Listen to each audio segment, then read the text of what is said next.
To beat. How about a Baylor touchdown to open our second half? 100 yards to the house. Welcome to Sikkim 365 Radio. 2 on and 2 out the pitch. Drives one into center field. Back at it to Springer. Still going back to the wall. It's gone! The Rays take advantage of the Astros miscue. And Manuel Margot, in a place he called home, just give the Rays a 3-0 lead with a 3-run home run here in the first. Sikkim 365 Radio is presented by IdealMRI.com. High-quality MRIs for $497 or less. IdealMRI.com. Your health is important, so is your budget.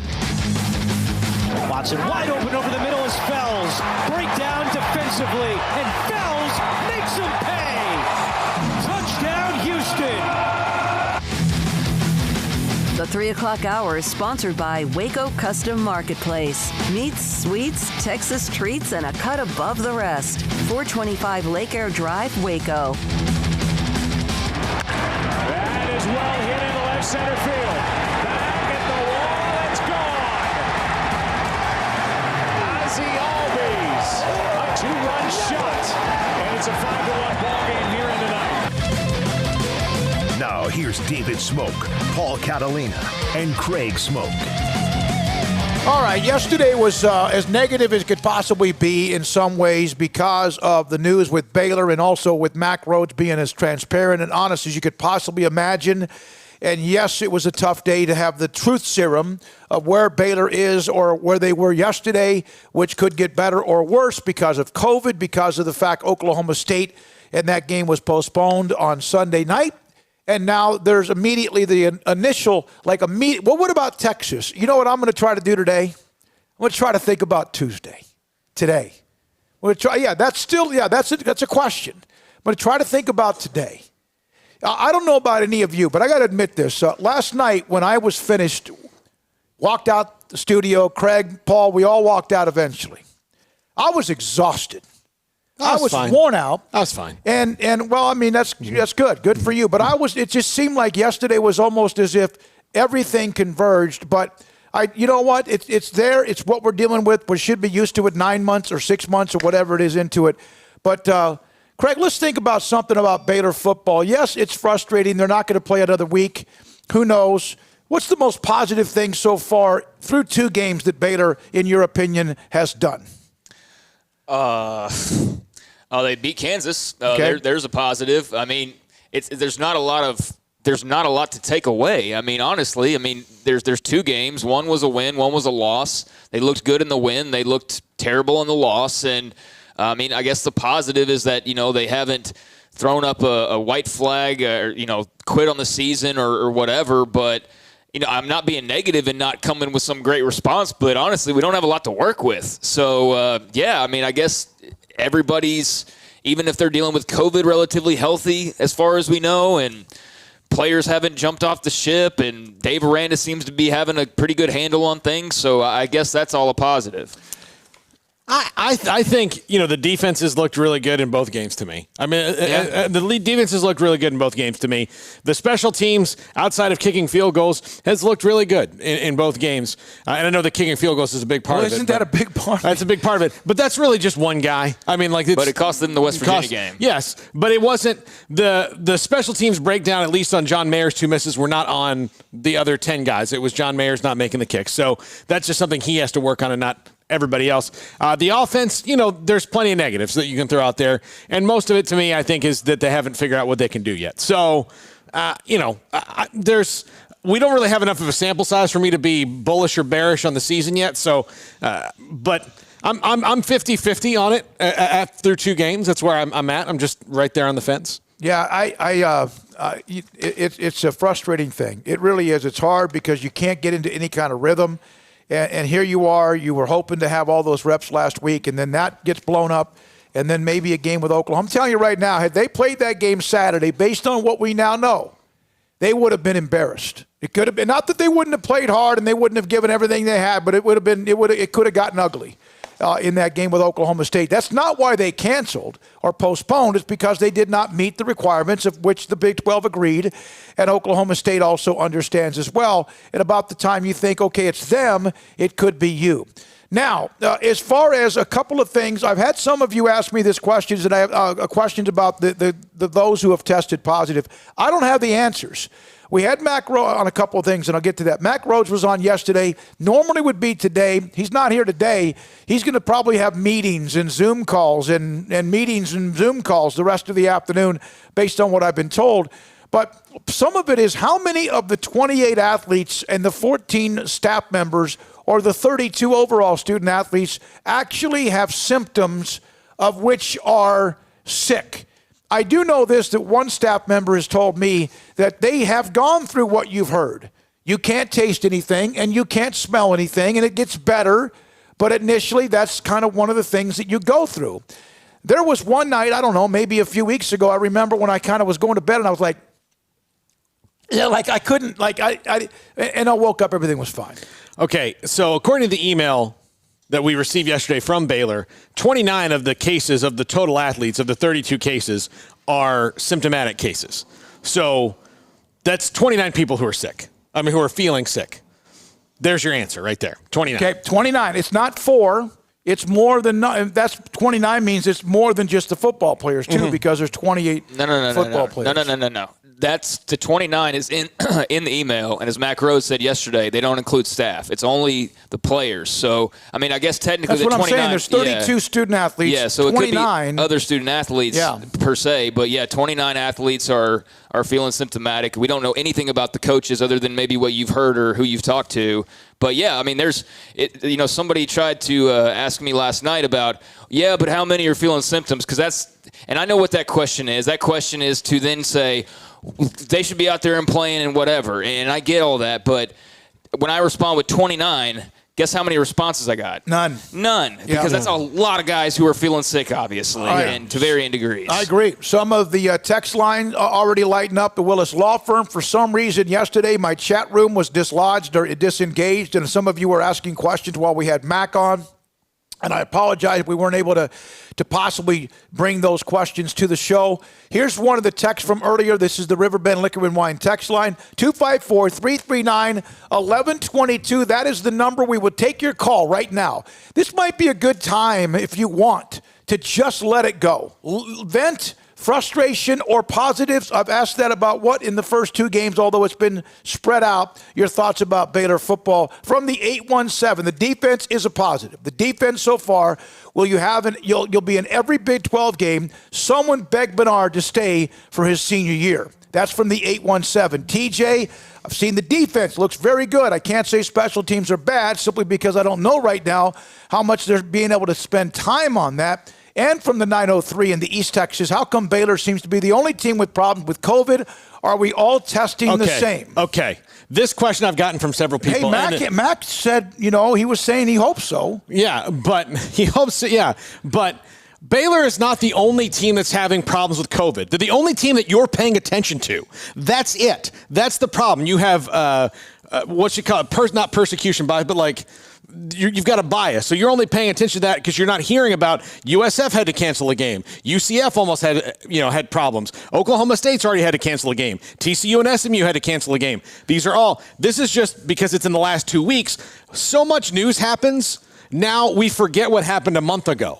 All this stuff has already happened. It's happened to Baylor, and it's been kind of rough on them. But, again, they had to cancel a game because another team had a COVID problem. Baylor's problem wasn't the COVID that week. It was Louisiana Tech. So it's not just Baylor. It's just that's the one you care about. I can understand having concerns about, Baylor getting hit with this right now. But while I see some of the replies or some of the the talk is, why are they the only one dealing with this right now and whatnot, there's been a couple where it's almost like conspiratorial.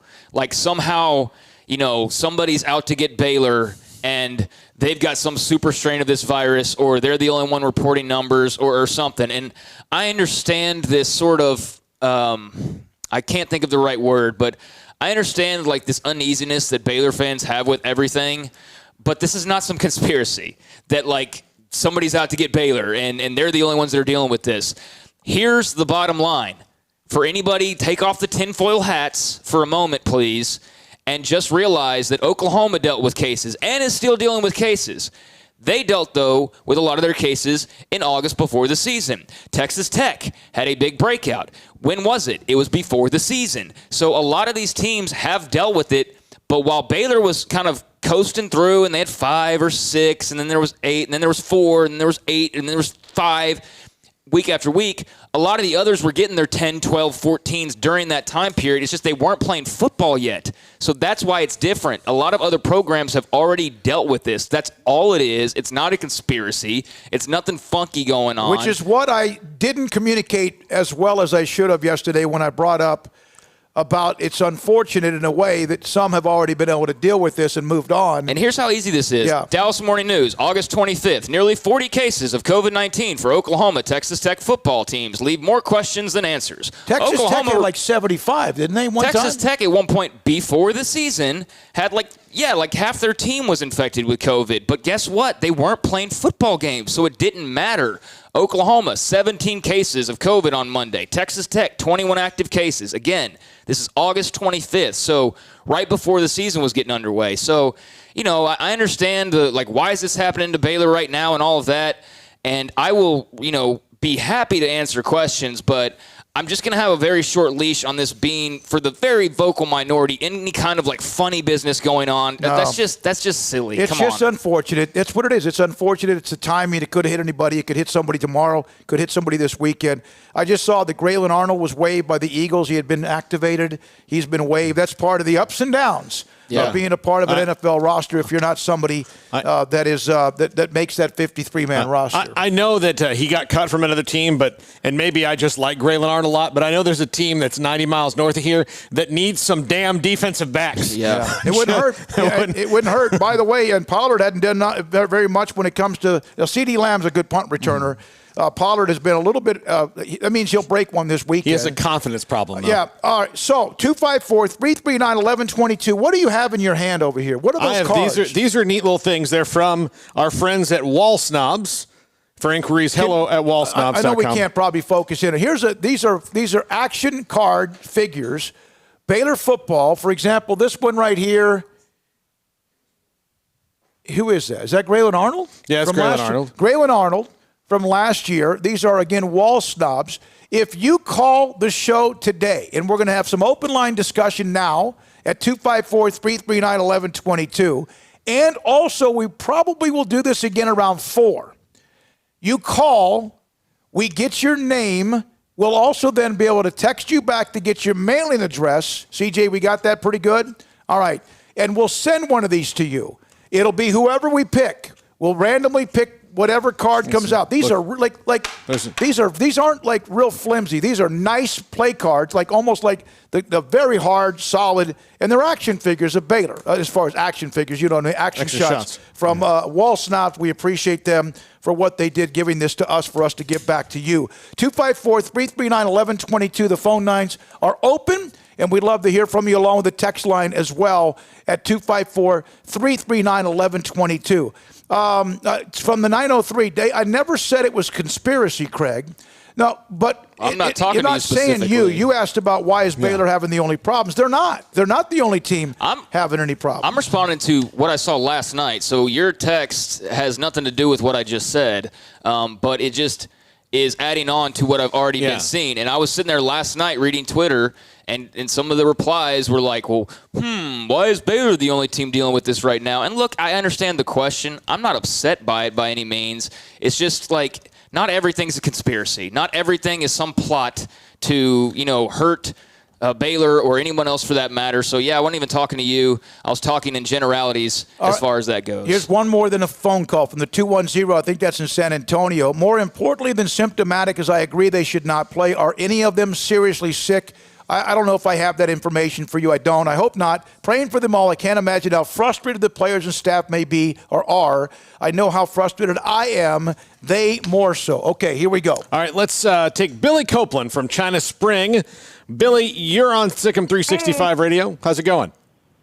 Hey, guys. This is the first time I've called since y'all been on Sikkim 365. Thank you. Appreciate it. I just wanted to say that I'm really praying for the Baylor Bears, and I hope nobody gets real sick. My husband and I both had COVID, and it is nothing to sneeze at. So just wanted to lift up the staff and just say I do hope we get to play Texas because that's always such a good game. So anyway, just wanted to do some well-wishing. Billy, thanks for the call. Appreciate it. I'm going to be in touch with you to try to get your address, okay? I actually just sent her a text. Okay. Thank you very much. Yes. All right. Billy, thanks for your time in China Spring. 254-339-1122. Paul Catalina, Craig Smoke. I'm David Smoke. CJ and Armstrong run the mothership today on Sikkim 365 Radio. All right, Gunny, you're on Sikkim 365. Thanks for your call, buddy. Thank you for taking my call. I have a question. With the new social distancing rules at football games, only allowing a maximum attendance of 25% of stadium capacity, do you think that this is the year that TCU is finally experiencing an uptick in attendance as their fans learn for the first time that they're actually allowed to attend their home football game? Okay. That's a great question. All right. I love it. Gunny. I love it. I understand.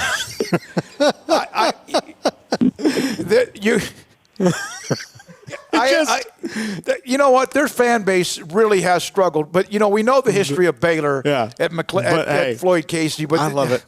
Look, Gunny the drip is real. It just... God. It is. Gunny makes me laugh. He has such a smooth way of just burning TCU. Yeah. And I'll say this. Horns. Well, do you remember when I sent you guys that text that first week when TCU sent us, I don't know if this is quarantine or normal, because I've never been, even to Baylor games we've been in cover, I've never been to a TCU game that I felt is oh my gosh, there's so many people here. No, I mean, I've only been on a couple of occasions, but no, I would be interested to see the attendance figures, and it would be funny to see if TCU's attendance has actually gone up since COVID and social distancing rules have been put in place. But nice one there by Gunny. And going back to our first caller, Billy, glad to hear that you and your husband are okay after having COVID. Believe it or not, for people. It is a struggle when you get it, and people who have had it have said that it varies, and so it sounds like her and her husband had a case that was kind of hard, and just glad that you got over that and you're beyond it now. By the way, that was our old friend Julie Copeland, our robot call screener, said Billy. So 210. That's the best question ever. That caller was hilarious. Gunny wins the day. So now that's the standard for the rest of the show if you're a part of the show today. Brandon, by the way, what else does the Wall Stop Company do? I can't find their website. Wall Snobs. Wall Snobs. SNOBS. Can we? Yeah. You got it backwards, guys. Yes. We do? Oh, you're putting the... Yeah. Okay. Yeah. Wall Snobs is the name of this company, and each person who calls, and we might extend it into the text line at least for this first segment or two. These are very nice. It's got Sikkim 365 in the back. They actually do. So this is almost just a sample of what they do. We have some big, gigantic pictures in here that they've done. Well, it's kind of like the stuff. Yeah, right here, like that right there. Yeah, right. And then Charlie Brewer to our right. And even go bigger than that. Whatever you want, they can do for you. 254-339-1122. A lot of you had fun. Gunny, thank you. Julie, thanks for your call as well. Also, here's one from the 254. Baylor is being open and transparent with news about positive cases. How do we know other schools are actually providing accurate numbers? And I saw a tweet following up when I put up, and Craig did it as well on Mac Rhodes and what he said yesterday, because as soon as I said 32 and 28 football, 14, it went nuts. That's fine. Auburn. Someone who covers Auburn immediately tweeted, how can this be possible? And Auburn has not reported anything since the first week in August. Yeah, the SEC has, as a whole, not reported numbers very much. And conference office has come down on them for it, too. Right, but have they done anything about it? Yeah, no, so it's all for naught, so it doesn't matter. But, I mean, I was on radio in Birmingham, Alabama today, WJOX, and That's WJOX, which is a big radio. I think it's where Feinbaum used to be before he went national, and he had a major radio show there. But Birmingham is a college football hotbed. I think, like, per capita, it's the biggest college football fandom town in all of America, actually. But, they were asking questions, and I let it be known and made it very clear. I've seen a couple people, have their fun because it's Baylor, and they're like, oh, there's a discipline issue or whatever. But I made it very clear they have been more than transparent. More transparent than I can't imagine anybody other than just naming the people who have it. It's like the only thing they haven't done. And, of course, they can't do that because that would be violating, the privacy issues. But outside of, like, saying, like, hey, this guy has it, and this guy has it, and this group's wiped out because this guy have it, they've told us everything imaginable they could possibly tell us. So I would much rather Baylor be precautionary and be up forward and upfront and transparent than do what, an Auburn or whoever does where you just don't hear anything. And for all we know, there's guys out there playing with it because, that good old competitive advantage that the SEC has said, or a couple of coaches out of the SEC have said a couple of times here in the last few months. Here we go from Diane on the text line, Riverbend Liquor and Wine text line.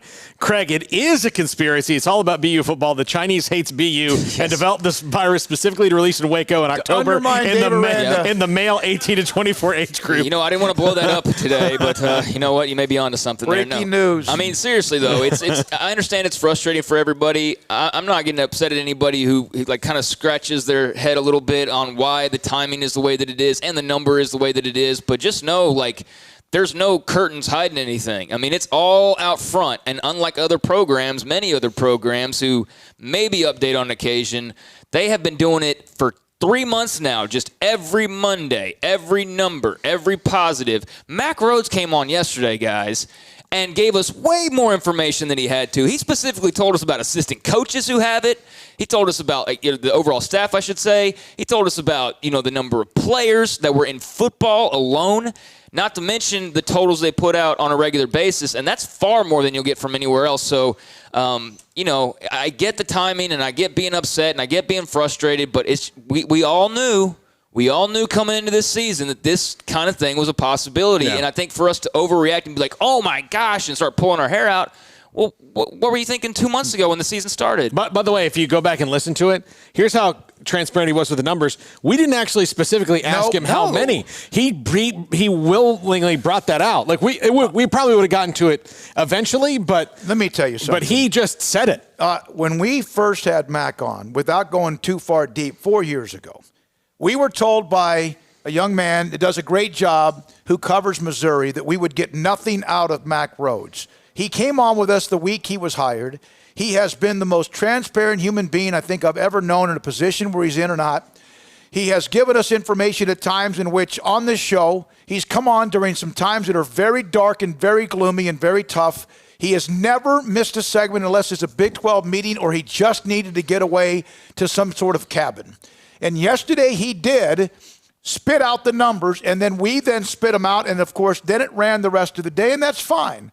But you know what? The Tennessee Titans, they've had a flare-up, and that's a professional franchise when nobody else is really dealing with it yet. New England's had a few and others, but it's not like let's go zoom in on this. What Mac Rhodes did yesterday by coming on a day early, coming head-to-head with this and saying what he said was something that for a place that was once being blasted for not being transparent enough, they're as transparent as anything possible. And there are some that wonder if that's because of that they're even more transparent. No, that's who they are. That's who they're trying to be, bottom line. 254-339-1122.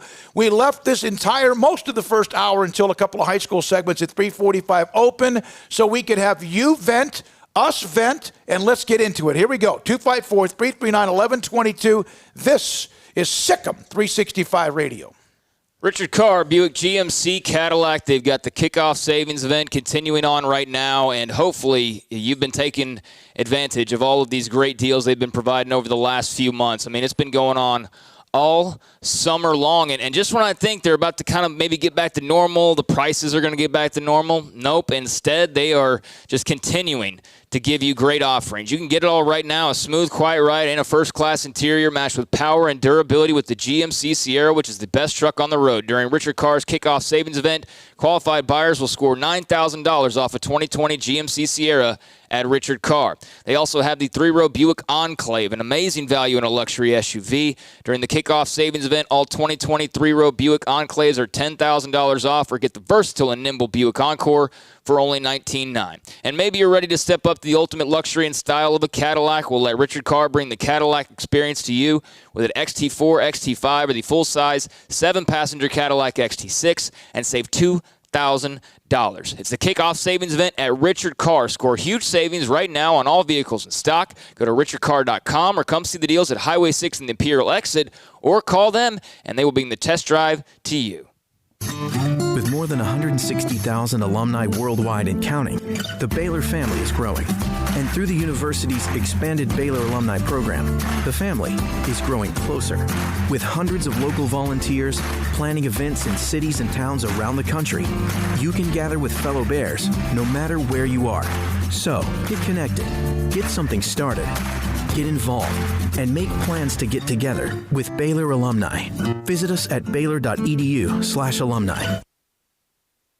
From the first workout to the last practice, sports is an incredible and rewarding challenge. Hi, this is Dan Ingham with the First National Bank of Central Texas, and we're proud to support each athlete, every parent, and our educators. From families, small businesses, to the biggest industry, we're here to help. With remarkable products like our free First mobile app, we've got banking ideas that fuel big dreams. That's the First National Bank of Central Texas. Familiar faces making local decisions. Member FDIC, Equal Housing Lender. At Ideal MRI, we feel blessed to be a part of the Waco community. We're a small family business right here in Central Texas, and our goal is to bring down the cost of healthcare while maintaining high quality. At times like this, the cost of healthcare has never been more important, and unfortunately, significant illnesses and injuries still occur. That's why Ideal MRI is open and here to serve you through the difficult time. We offer premium MRIs just like a hospital with state-of-the-art technology and specialists, but you'll pay less. Sometimes thousands of dollars less, whether you're using insurance or not. At Ideal MRI, we accept most insurance and there are no hidden costs, even offering financing if that's needed. Everything included in the price, and you'll not get something as a surprise in the mail later on. If you need an MRI, ask your doctor about Ideal MRI. They'll know.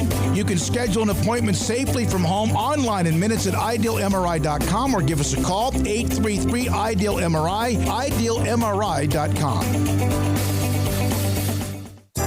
Riverbend Liquor and Wine has their easy-to-access drive-thru open and convenient and clean in-store location on the corner of Lakeshore Drive and North 19th Street in Waco. Riverbend Liquor has the best and most extensive variety of craft beer selections in Waco, and Balcones whiskey, including single malt, pot still, baby blue, rye, brimstone, and the all-new lineage in stock. Riverbend Liquor and Wine, family-owned and operated, and a hidden gem in Waco on Lakeshore Drive and 19th Street. And find out more on Facebook and Instagram.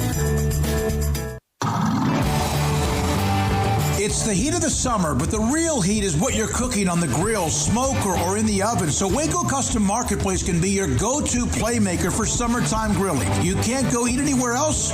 Be your own chef with custom ordered and cut ribeyes, sirloins, fillets, New York strips with a focus on high-quality beef at a competitive price. Waco Custom Marketplace also has fresh deli cuts with sliced turkey, ham, pepperoni, or corned beef. Waco Custom Marketplace also your home for the freshest seafood in town. Salmon, shrimp, mahi-mahi, great priced chicken products, whole birds, tenders, chicken breast, and wings. Waco Custom Marketplace with smoked items unique to Waco, house-made bacon, summer sausage, boudin, hot links, and German sausage. Every seasoning for every occasion, grilling, baking, or frying. Your hometown grocery store with canned goods, pasta, fresh baked bread, buns, chips, sauce, condiments to pickles, charcoal and lighter fluid, cold beer and wine, best kolaches in Waco, mouth-watering cinnamon rolls, and here for the community every single day, helping you avoid the long lines in crowded stores, serving quality products to the Waco community. Go online for the weekly value boxes. Family owned and operated Waco Custom Marketplace, 425 Lake Air Drive in Waco, or WacoCustomMarketplace.com. This is Sikkim 365 Radio. Text us at 254-339-1122. The Sikkim 365 Radio text line is sponsored by Riverbend Liquor and Wine, with the most extensive variety of craft beer in Waco. A hidden gem on Lakeshore Drive and 19th Street. I saw Cole post something about the possibility, if in fact next week is also a struggle with UT. There's one more game, like I think November 14th is an open date, and if it's the wrong date, it's either the 14th or the 21st, whatever it is, and a couple of teams might be able to move around. From the 817, dumb question, my chance of making up the non-conference game we missed. Here's the deal. No. And here's why. And no one's told me that from the athletic department. They already have now filled that 12 game with Oklahoma State. There's one more open date, and they may need that before you know it. And so they're not going to fill up a game with another team. One, the other team has to want to play and be open. They need the other open date in case they cannot play in the next couple of weeks or so to open up to be able to fill a game and a gap right there. So non-conference games right now are irrelevant. They're trying to get into third game, much less 9 games in the Big 12. Yeah, it's kind of strange. I've had some of those non-con questions as well, and it's like at this point, why would you want to play a non-conference game? I mean, you're just trying to play your Big 12 games, but no, the chances of that are slim and none. And there's no real reason to. I mean, it's not like you're in playoff contention and you would need that extra data point because you've already lost your first game to West Virginia. So being a school like Baylor, what do we know? That effectively eliminates them already, right? I mean, they would have to run the table and completely dominate the rest of the schedule, which is unlikely. So, there's not really a need for that extra data point. But, it's a shame. We've lost out on a lot of great non-conference games, from Houston to Ole Miss to who else? La Tech was another really good one. Yeah. And, we'll just have to wait till next year. Yeah. Hey, how about this? By the way, that day you were talking about is the 21st. 21st is open, yeah. I wanted to mention as well, let's not reveal too much of what Colt wrote because that is premium, and I know you didn't, but he does lay out what could potentially happen based on what we know about the schedule if the Texas game were to be canceled this week, not this weekend, but next. There is a process by which that could be moved around, and it would cause moving, some other stuff around. But he lays it out in a really good way out in the premium section on Sikkim365.com. Which is a good reason why to get the premium. At the chat room, brought to you by Willis Law Firm. A lot of questions yesterday. A couple of them we were able to pass along. A couple of them, for some reason, did not open up for me. But here's one from today. Or from yesterday, why all of a sudden is Tampa Bay the best pro city in America? They have the Lightning, the Rays are in the ALCS, and obviously the Bucks coming off a loss, but they have Tom Brady, and they're a team that there are some high hopes for. Astros play tonight. Dodgers are playing tonight, Game 2. Kershaw has been scratched. That's Game 2 of the series with Atlanta. Now, 254-339-1122. I saw this from Ross Dellinger. And I also saw it, I think Dennis Dodd put it up there as well. More than 60% of Power 5 athletic directors, ACC, Pac-12, Big 10, SEC, and in the Big 12, more than 60% of Power 5 athletic directors would support breaking away from the NCAA to form a fourth NCAA division. That and more sweeping Knight Commission survey from college administrators. That is something that has already been out there. Now, again, Notre Dame would be a part of this, you think as well. But that's interesting because you have the FCS, which is the Power 5, right? And the Group of 5. The FBS, the FCS, the champion, Sam Houston State, teams like that. North Dakota State, teams like that. Then you have the FBS, which is the ones that are the Power 5 and Group of 5. I think that's always been out there, and the more and more the NCAA loses more and more clout, you wonder. And then basically what you have is an NFL too.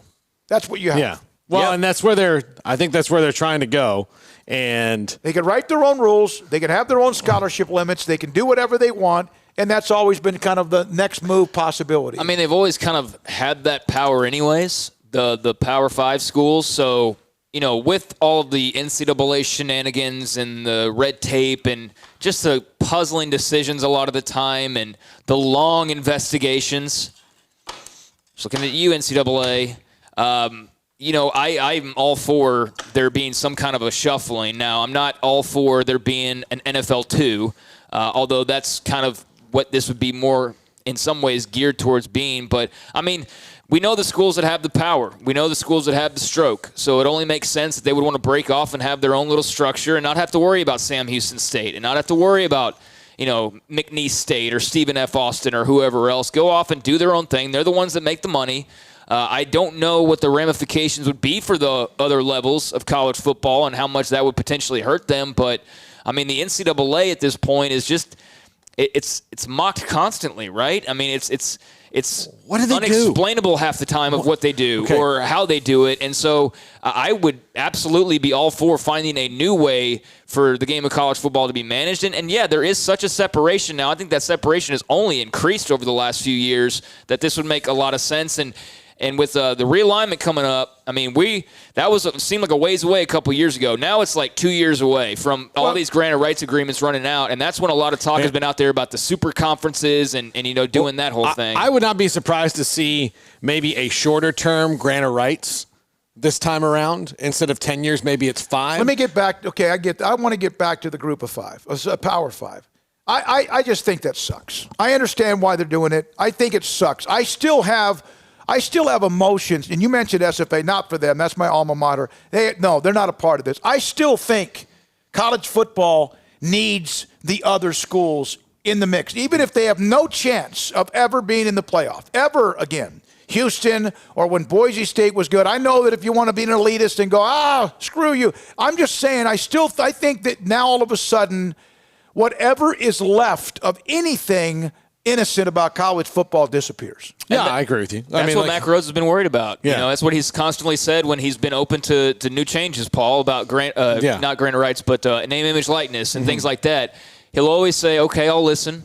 And we've had conversations, but he always follows that up with, I'm just hoping we preserve the amateurism model, and it feels like there's a lot of people out there right now because of why? Because of the major issue that we have in this country. It all comes down to money. All of it, everything that we do, every decision that we make, it comes down to money. And so those with the most money want to have even more money and not really supply money to the schools below them, which I think is a real shame. And I do think college football is getting into dangerous territory in a way with, trying to be pro football almost on a lower level, and the haves and the have-nots. I mean, that's always been evident, Paul, but, it feels like that gap is larger than it's ever been before. Yeah, it really does. And I think that something needs to be done to just address the realistic issue of that.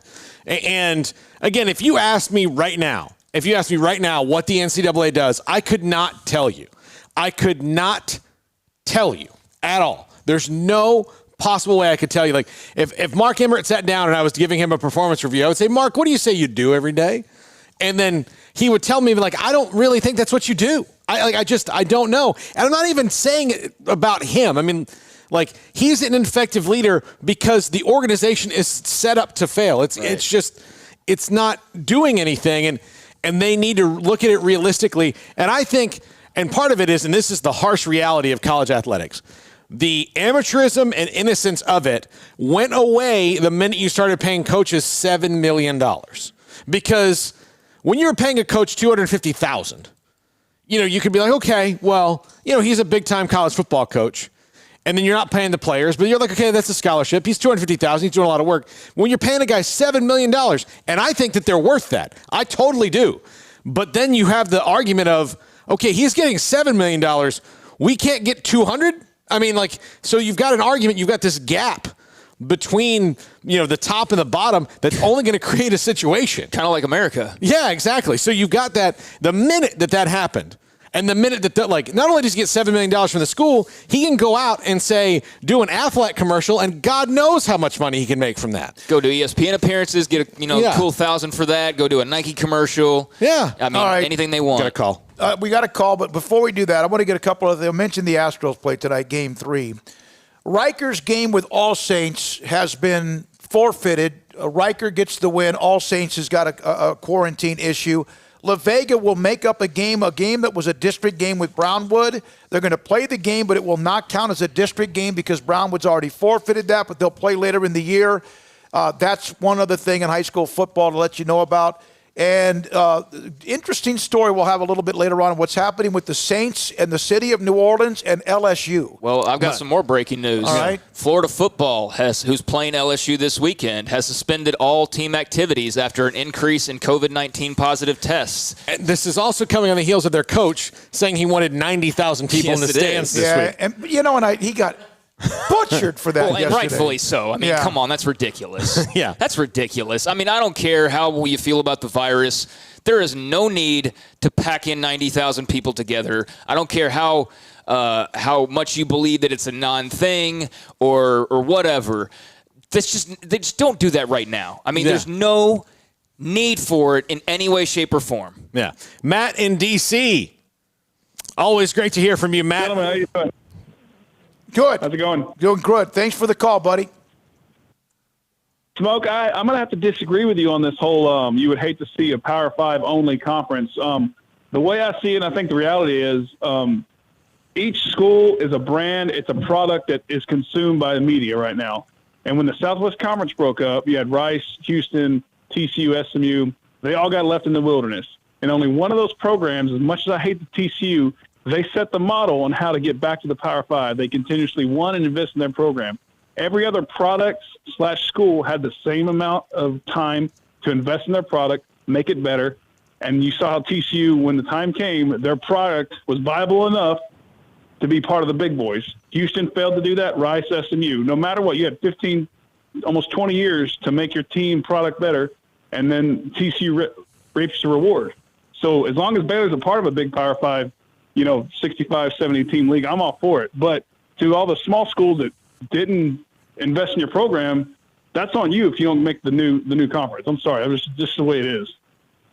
Yeah, I get that. And there was the cutoff, and we know TCU was able to get back in it, where Houston and SMU have not been able to get back in it. We've seen others who have rejoined it.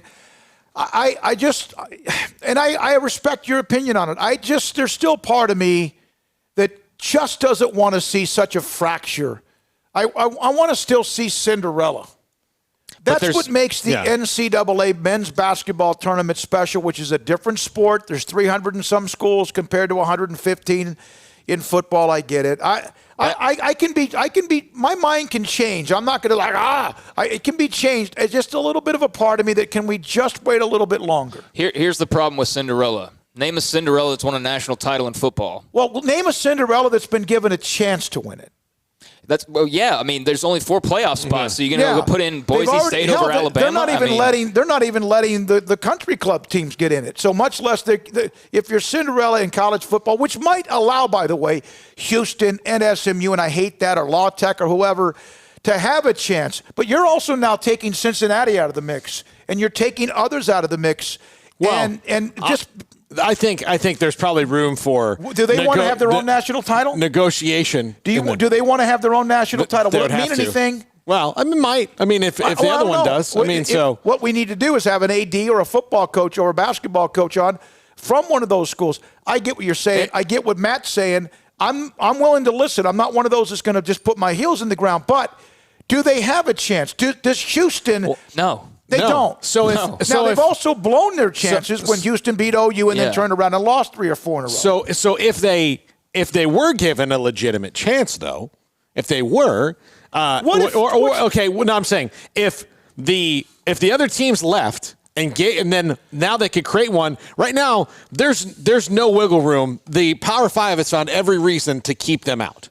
If the Power 5 just left and cut the pretense and said, look, we're going to have our national title. You guys can do yours like the FCS, and then they could set up their own thing. At least then they'd be able to say that they could win one, as opposed to UCF, who, again, wasn't given the opportunity and still says that they're the national champions. So then you also shove North Dakota State, and they go down another notch. Yeah. I still think for example, I've seen a junior college team win a national title. They celebrated like they were Alabama or they were Clemson or they were LSU.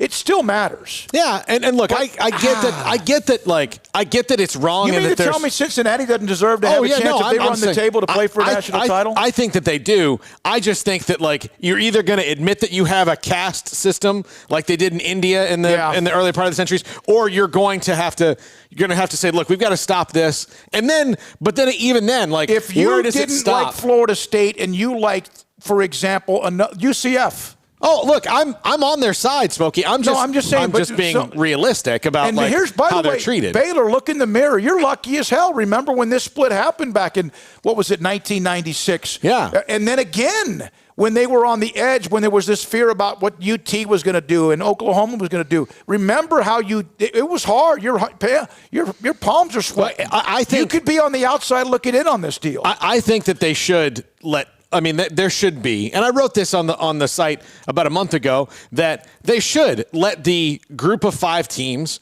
into the playoff. It only makes sense to me to have them in it, and it only, to me, increases their potential to have their athletic departments grow. But it took the playoff forever to happen because the model that they had was a boon for them financially.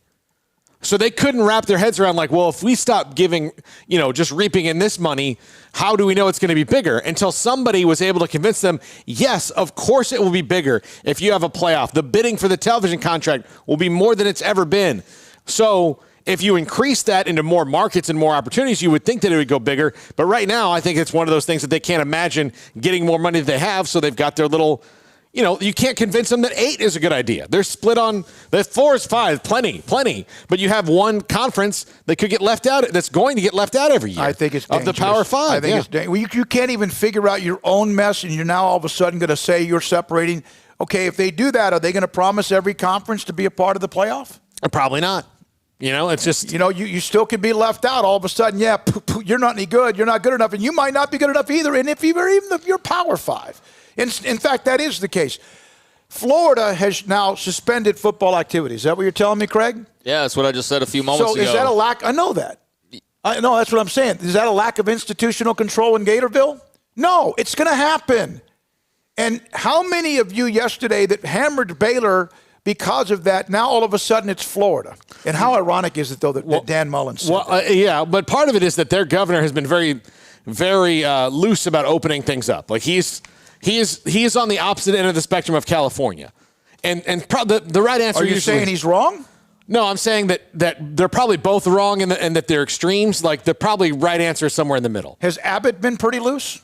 Not as loose as Florida, but yeah. I mean, okay. I think so. But I think he's been more in the middle. Yeah, but you know what's going on in Florida. I know that's your home state, but I mean, you really know. I mean, I don't know, but I know that they've had more spikes. Huge spikes in their bigger cities. This with Florida happening is because the governor is loose in Florida. I mean, I'm trying to put two things together, okay. But they have their governor's loose, so it wouldn't surprise me if they had a spike because they've had more things open up and they've had more things where their players probably aren't as restricted as people other places because of the laws of their state right now. So California's on the other end of the spectrum where they don't even want to let you go get your hair cut. So it's. There's a middle ground that'll work. We can't probably be where Florida pretend everything's going to be fine, and we can't be like California where it's the end of the world and don't come out of your hole. I don't want to ever be like California. Yeah. So there's a middle ground. Stay there if they want to. My point is, in most things, there's a middle ground that works. So Florida's now next. That's a big boy program. That's a 40,000. How many people go to Florida? How many students? Oh, it's 35, 40, 50,000. Yeah. Wow. Golly. Yeah, Florida's 100% open. Yeah. And that's why he said, I want 90,000 because he could legally do that. He was saying that though emotionally. I know, but because he could just actually felt like do that. He had 90,000 A&M fans because the 20-something thousand were loud as hell. Right? Isn't that right? He didn't, I think there were more though. You really think he said, but everyone took that as if that's what he wanted was 90,000. He said it.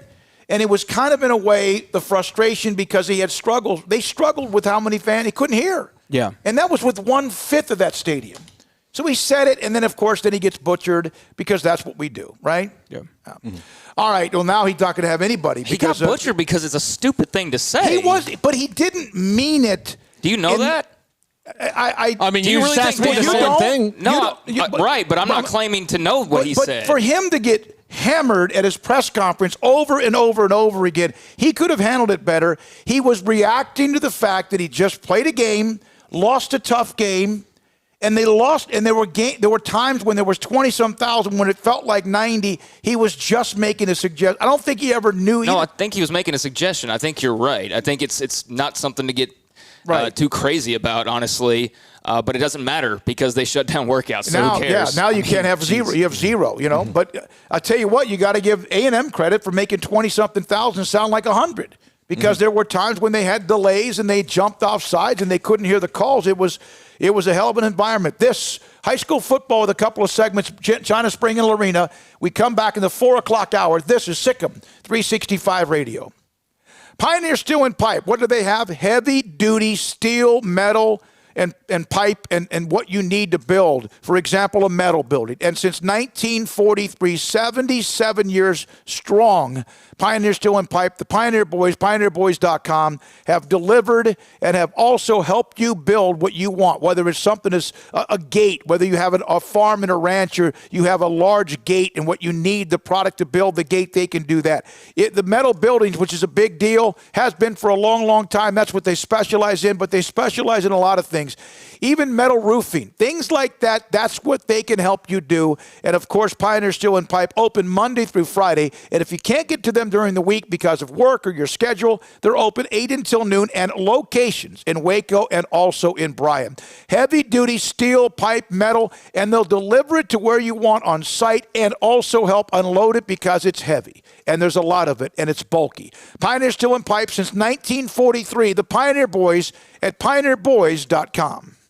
Central Texas traditions run deep, all the way to the vehicles we drive. That's why folks trust Alan Samuels. During Alan Samuels Jeep Adventure Days, get employee pricing for all on new 2020 Gladiator Sport and no payments for 90 days. Plus, the tougher-than-nails 2020 Jeep Renegade, 0 for 72, no payments for 90 days, or up to $6,250 in cash and subprime offers. Trusted. That's Alan Samuels, your friend in the car business. How can we help you? That's a question we ask every day at American Bank. Hi, I'm President and CEO Dana Hassel. Our commitment to our customers is what drives us. It's why we've invested in new branch buildings and technology like ITMs that let you speak to a teller face-to-face from your car. It's why we work with local businesses, helping Waco grow and thrive. And it's why decisions about your accounts and loans are made here in Waco by people who know you. How can we help you? Find out at American Bank, member FDIC. Do you or your kids get nervous about going to the dentist? Stonewood Dental, Dr. Steve Childress, he can help. I've spent a career taking care of patients who as children had bad experiences, and now they're adults that hate going to the dentist. If I get a kid at 3 years old and they come every 6 months and it's a happy experience, it's normal for them. Now they have an accident at 6 or 7 or 8 at school. Now they have a broken tooth or a trauma, and they have to come here. They're used to lights, they're used to water in their mouth, they're used to experience, they already trust us. It's amazing what we can do with that kid without it being a negative thing.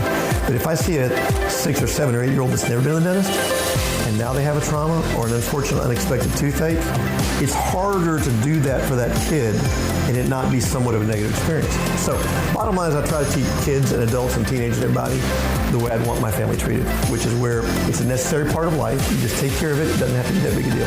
Learn more, stonewood-dental.com. What you do in privacy is your own business.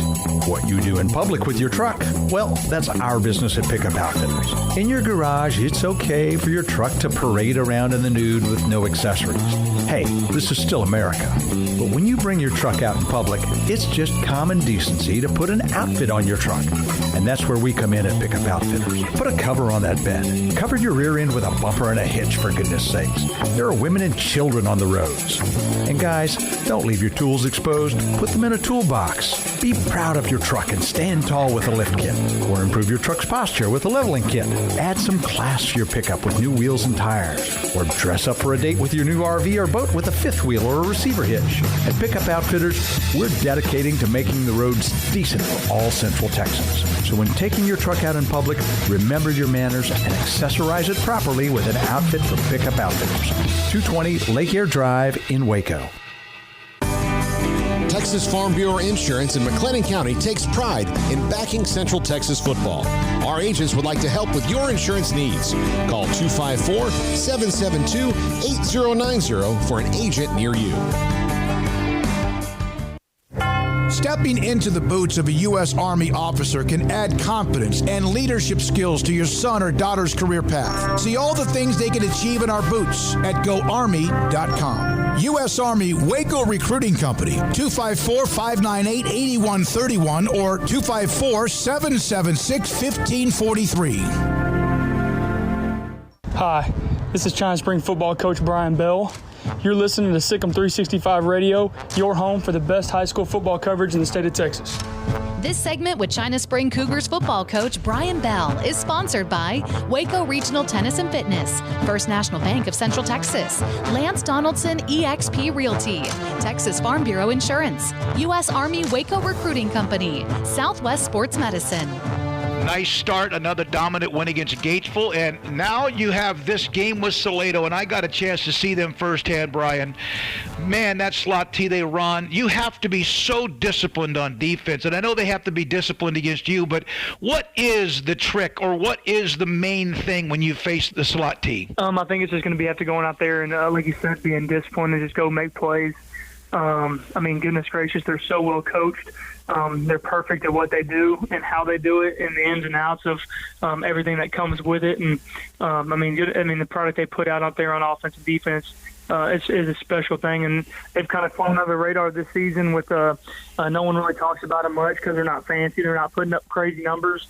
And they do put up really good offensive numbers, but they're dangerous, and we're definitely going to have our hands full. They have a young man in Rook Brown, and you and I talked about him earlier. He's committed to UL Monroe, very talented on both sides of the ball.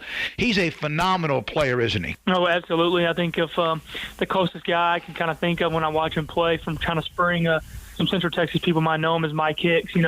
Mike played a long time here, went on to play safety at Baylor, and he kind of reminds me a lot of that. Just kind of the athlete he is, how fast he is, and he's a phenomenal talent. You guys continue to take care of business. And what I've noticed when I get the information about possible players of the week on either side of the ball, there's been Major Bowden, there's been Abdallah, there has been Exline, there has been Faulkner, there has been others, including obviously Demarion Alexander. But Hafford shows up this past week on both sides of the football. How much are you getting from all sorts of players? It's not just a chunk of 3 or 4. I think that's what's special about our team right now, and it's kind of any given Friday night who's going to be the guy to show up and make plays, and who's going to be the guy to go out there and make memories. And Trey did a phenomenal job, and it was his turn this Friday. He's been playing really consistent all year long, and it was just his time to kind of show up and be under the spotlight. And he's a good kid, wonderful family. He works extremely hard, and he definitely deserves all the success that comes his way.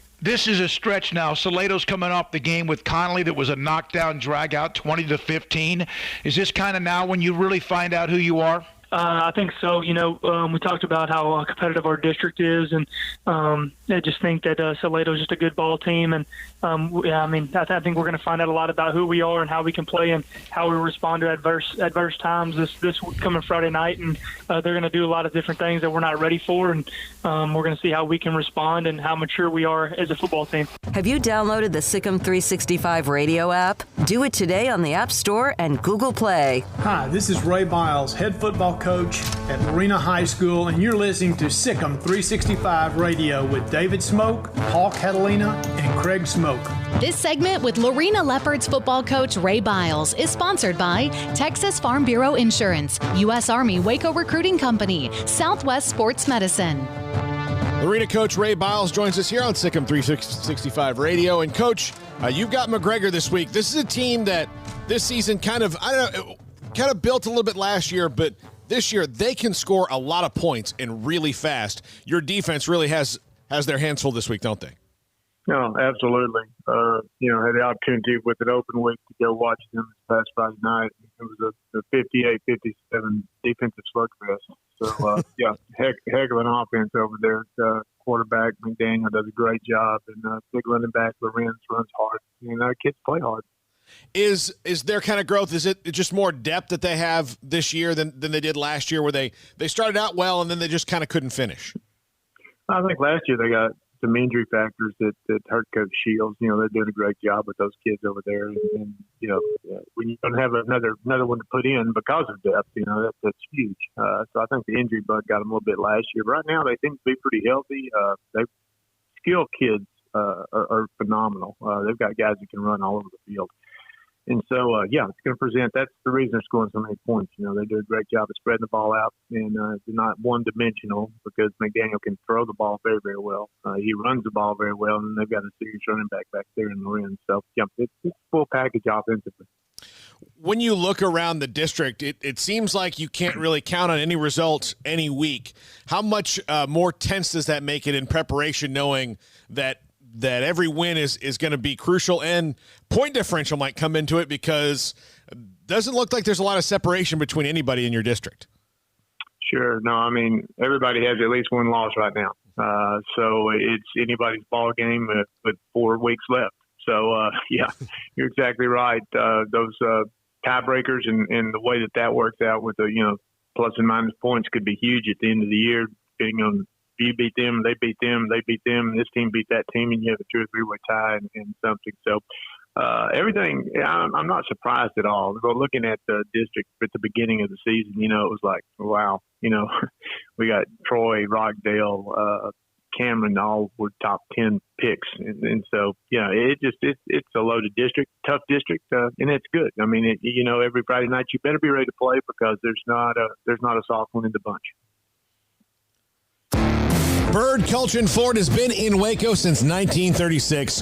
Ford, the #1 selling truck in Texas, 43 years running. And Bird Culchin Ford proudly supports high school football in Central Texas. And no better way to tailgate with a Ford than from Bird Culchin Ford. And are there better vehicles to tailgate with than the Ford F-150 or the Ford Expedition? And of course, you can get them new, pre-owned Bird Culchin Ford. Our sponsor of the Ford Tough Player of the Week, locally owned dealership. Online at bkford.com at 1701 West Loop 340 in Waco. Bird Culchin Ford. Southwest Sports Medicine and Orthopedics, the team physicians for Baylor Athletics, specializing in diagnosis and treatment of any and all sport-related injuries, celebrating over a decade of service to Central Texas. They tackle all surgical and non-surgical problems that arise from an active lifestyle. Trust the doctors that Baylor trusts, and when injuries sideline you, don't wait for Monday. Join us at 8:30 on Saturday mornings for a post-game injury evaluation clinic. Southwest Sports Medicine and Orthopedics. We get you back in the game.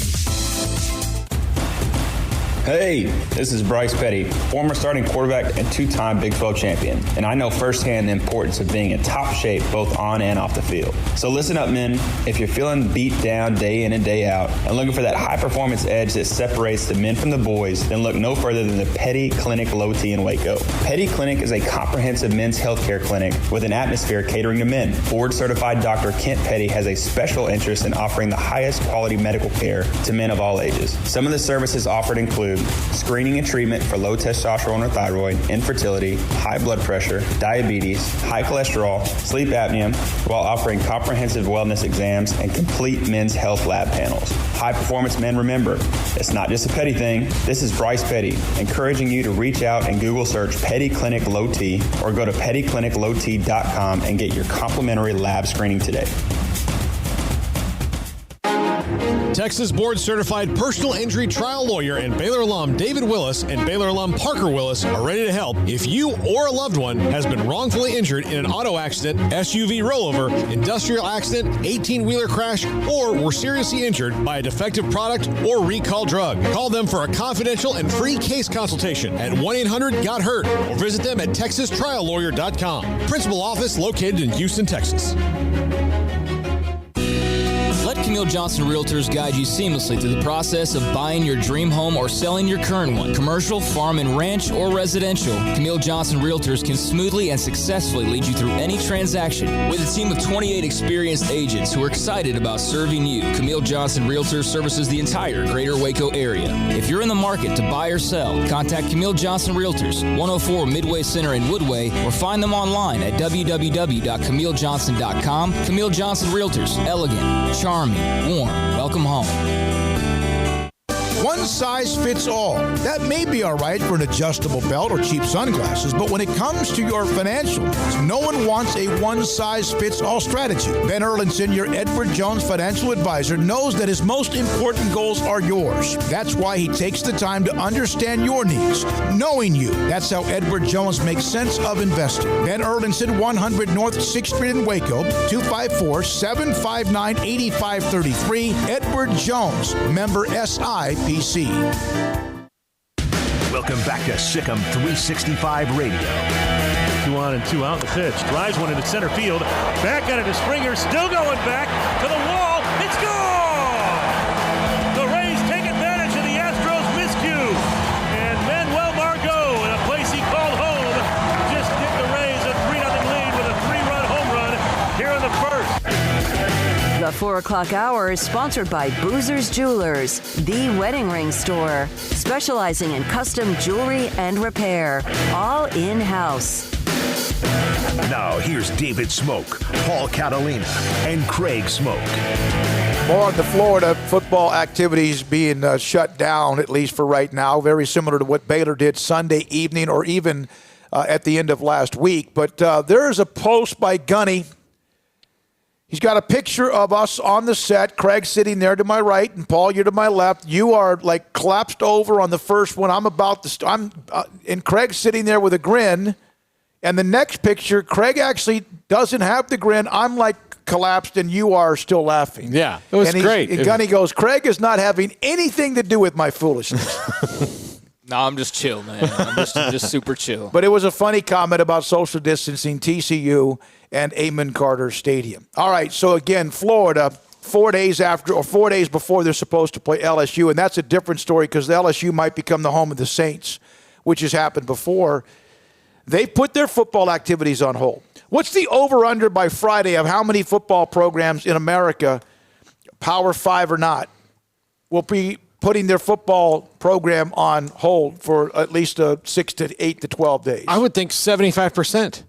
75% of all the Power 5 schools will have to do this at once. I'm talking about this week. Oh, this week? Like 5, yeah. 6? Yeah. Oh, yeah. I thought you over the season. Yeah, everybody's going to have to do it. But increase in positive COVID tests among players this week? Probably 4 or 5. I mean, it's going to happen. I mean, just there's no way around it. And then again, the timing of when Dan Mullen made the comment in the postgame, which was a compliment to the A&M crowd by saying, let's fill the swamp. And of course, that will now come back to be on his headstone, you know.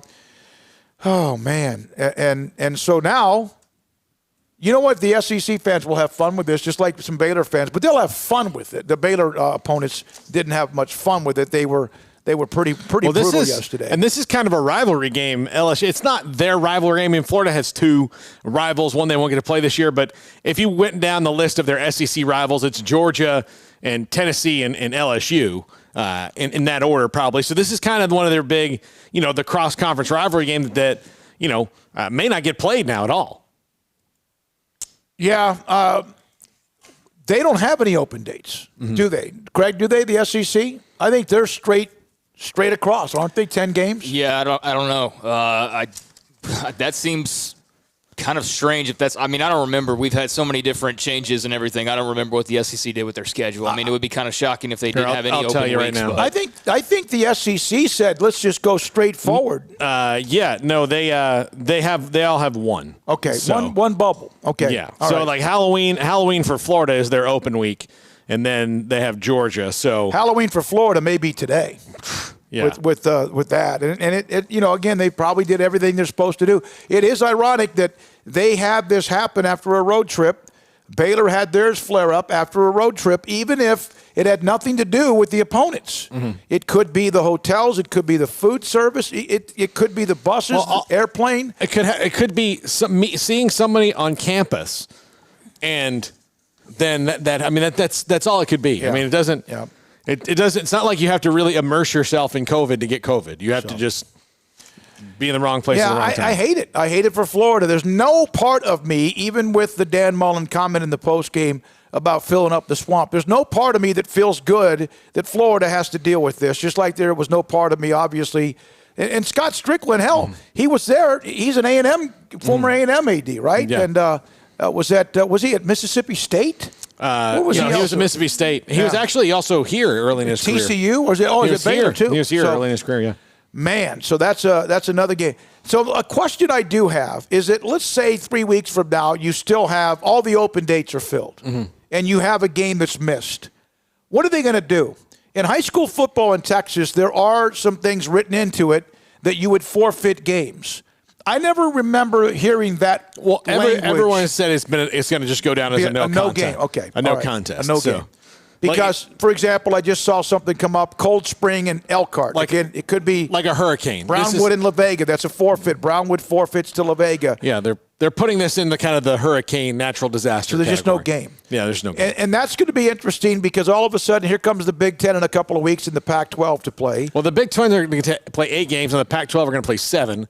So again, it's not like they could make the argument that like, the Big 12 and the SEC and the ACC, all these other conferences tried to schedule 9 or 10 because they knew they would lose some anyway, and then the Big Ten and the Pac-12 come in and knowing that they can't, that they have to just play that many. So, Craig, if you had a vote in the top 25 and you had a team that was 8-1 and a team that was 5-0, I would still look at the strength of schedule of the 5-0 and the 8-1, but there's a chance I could rank the 8-1 ahead of the 5-0. Would you have a problem with that?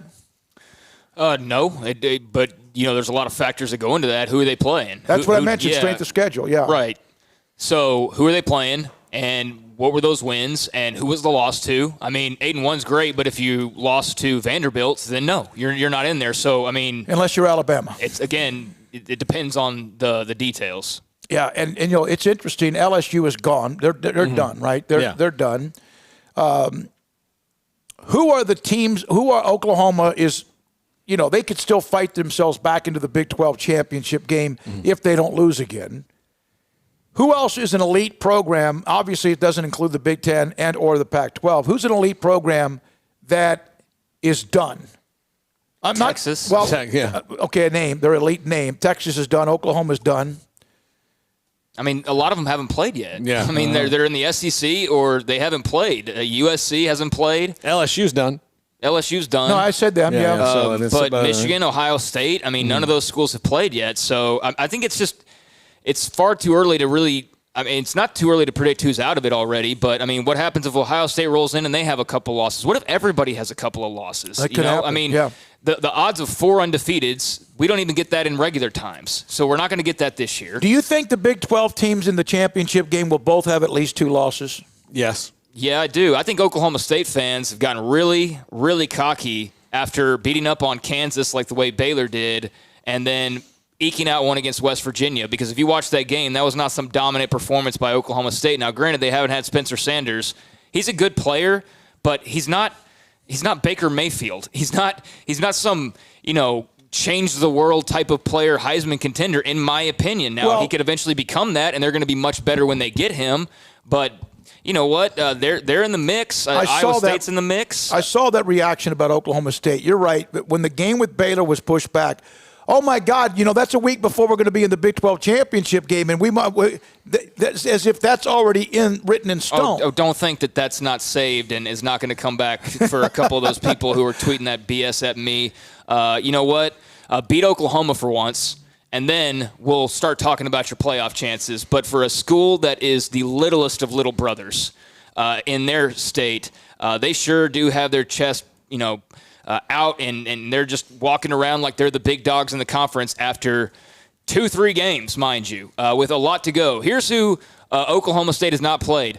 Basically all the best teams in the conference. Yeah. So they still have to play Texas. They still have to play the team they never beat in Oklahoma. They still have to play TCU. They still have to play Tech, which I know Tech doesn't look very good. They still have to play Baylor. Guess what? Baylor's beaten them 2 years in a row. Guess what? Oklahoma State, for all of their looking down on Baylor, all-time series lead, 2 games. 2 games. It's like 20-18 all time, and they've lost 2 in a row, and they've lost like 3 or 4 out of the last 5 or 3 out of the last, something along those lines. So it's just funny to me because a couple of the comments were like, well, why don't they just go ahead and forfeit because it's going to be a loss anyways? Really? You're going to say that? You really want to, you know what? You want to put money down on that in this college football year? By all means, you do that. That was, to me, the most impressive win last year for Baylor. Was it? Was that the most, when they went up to Stillwater? Yeah, I don't know if it's the most impressive. Yeah, because the other ones, I mean, Iowa State, they blew the lead. Texas Tech West was Virginia, down to the they wire. didn't look that good, honestly, and they had to get the block kick at the end. Texas was the biggest. Yeah, Texas, I think, was the most impressive win last year, probably. They just grind them up. They just beat the mess out of them. That was like a python or a boa constrictor just slowly sucking the air out of that, and they did it methodically and meticulously. And I had said in the week leading up to that one thing that kind of drove me nuts about Baylor and Texas was that it just seemed like even when Baylor appeared to be a much better team than Texas, they still just never really beat the mess out of them. I know there's been one or two occasions. I know, a time or two, Bryles had a big win over them, right, like early on, and that was a blowout of sorts. But his best teams, would pull away, but they never just dominated, right? And last year, that was pure and utter domination from the time the ball was kicked. And so that was, to me, probably the most impressive because they just handled their business like it was no big deal and moved on along. But Oklahoma State was impressive as well. Those teams, Oklahoma State and Baylor, play each other pretty tough. So I think now Baylor has a much better chance to win that game, and it would be pretty funny if they ended up playing spoiler after all the talk of this week. All right, to 210. By the way, I live in California. You're right, Smokey. You don't want to be in California. Big 12 championship game? Dude, they've played 3 games. No, that was the point. That's ridiculous. Yeah, You're right. that's crazy. It's like Notre Dame beating Florida State thinking they get to go to the ACC championship game. Yeah. They're comparing a win against Florida State to beating Kansas. That's where we are. That's where we are. That's how bad it was. I was pleasantly surprised with how not bad that game was at times. My goal was not bad. So you go into the game thinking, okay, it could be like 50-20. What is the rope for that head coach, you think? Oh, he's got plenty of time now. If they continue on this path of just not 4 years because they don't have any money anymore. Man. So they get, like COVID, like the bright side of COVID-19 is for every coach that just signed a contract, you're going to get some time. Wait a minute. In college football. Because we've just seen the NFL's already already a bloodbath. Look, Arthur Blank, people are still shopping at Home Depot. He's fine. He's all right. Nothing's changed for him. That's not why he got fired. No, but I mean, like that, he doesn't have to worry about. But he doesn't have to worry about the buyout. Like he can just do it, and it's fine. But in college football, so you mean to tell me there's not some schools that have all the money in the world, even with this? Well, look, Texas and Ohio State are the only ones that I can really, maybe Notre Dame. Florida? Maybe Florida, that I could fathom them being so mad that they would spit in the face of $54 million loss. Now, Mullen's fine. I mean, but Tom Herman, people think that he might be under fire this actual season because Texas has a guy that they could just go to a couple and be like, hey, do you want to buy this guy out? Yeah, we hate him. Yeah, but if they lose to Baylor, not that Baylor is an underdog in that game, but I'm sure they will be because they haven't played since then.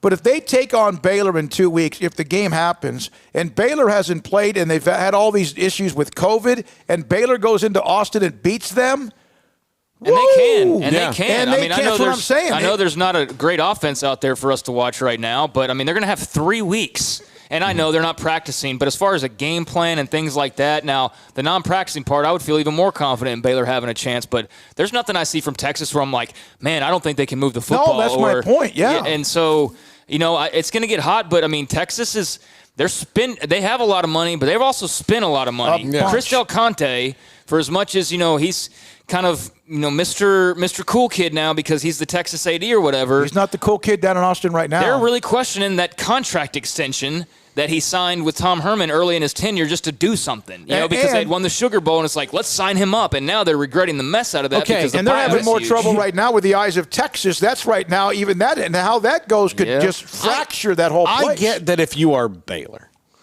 and Matt Rule comes to you and wants a contract extension, you want to make him comfortable to try anything you can to ward off the NFL, knowing that ultimately you're gonna lose that battle. We saw it last year. They signed a contract extension. Yeah, but if you are the University of Texas and the coach comes to you and says, I would like more money after the Sugar Bowl, you say, well, why don't we wait another year and dare him to leave? I thought you're supposed to be the big boy.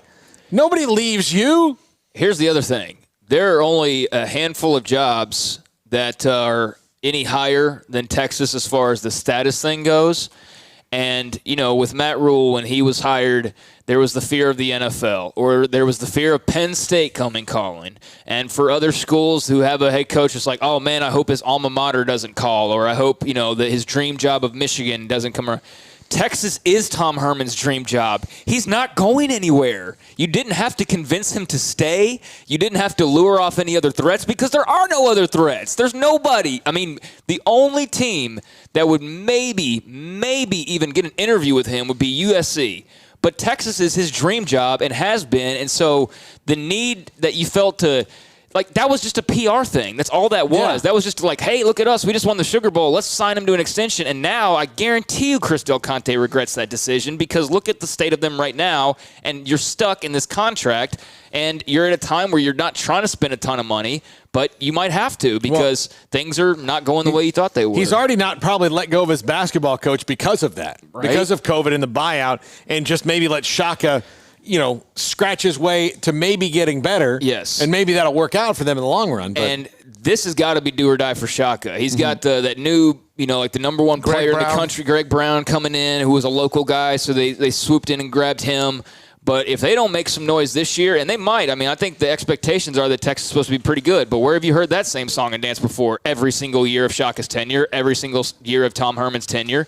And Shaka just seems to have a life raft, and I don't know that COVID can save him this time around, no matter what happens during the season. Yeah, I also think, and sometimes jobs do this, I think Texas is there's so much pressure, and that it can take you away from what you do. Shaka got that job because his teams were aggressive and pressed. Tom Herman got that job because his teams did a lot of different things that they're not doing now. And because sometimes I think that they think, I've got talent that I don't need to do that. But we've spent 8 to 10 minutes on them. Yeah. My point was, and I agree, everything you guys said is true.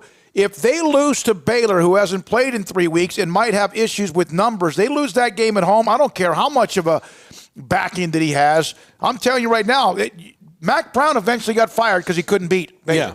Right? Yeah. It wasn't always just the quarterback issues. That led to some of that. But if Herman, after a bye week, after having these losses to TCU at home and Oklahoma and the eyes of Texas, and they lose to Baylor at home, no matter what, if Baylor's favored or better, and we don't know that, whoo, my God. Well, first of all, they got to play the game, and we don't know about that yet. But if they don't play that game, and that's another week off for them, then they turn around and they play Oklahoma State in Stillwater. There you go. So, God, is that a game where actually, because of all the reaction from yesterday from Oklahoma State fans, I might even root for the Horns? Yeah, because they got plenty of other opportunities for the Pokes to lose later on. Yeah. All right, our good friend Derek Tonkins here. He works at the AFCA. He's a webmaster for my high school website. He's going to try to do a little magic something here in a minute. Both Armstrong and CJ run the mothership.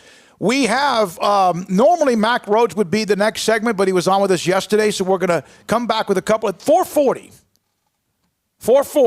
the vault.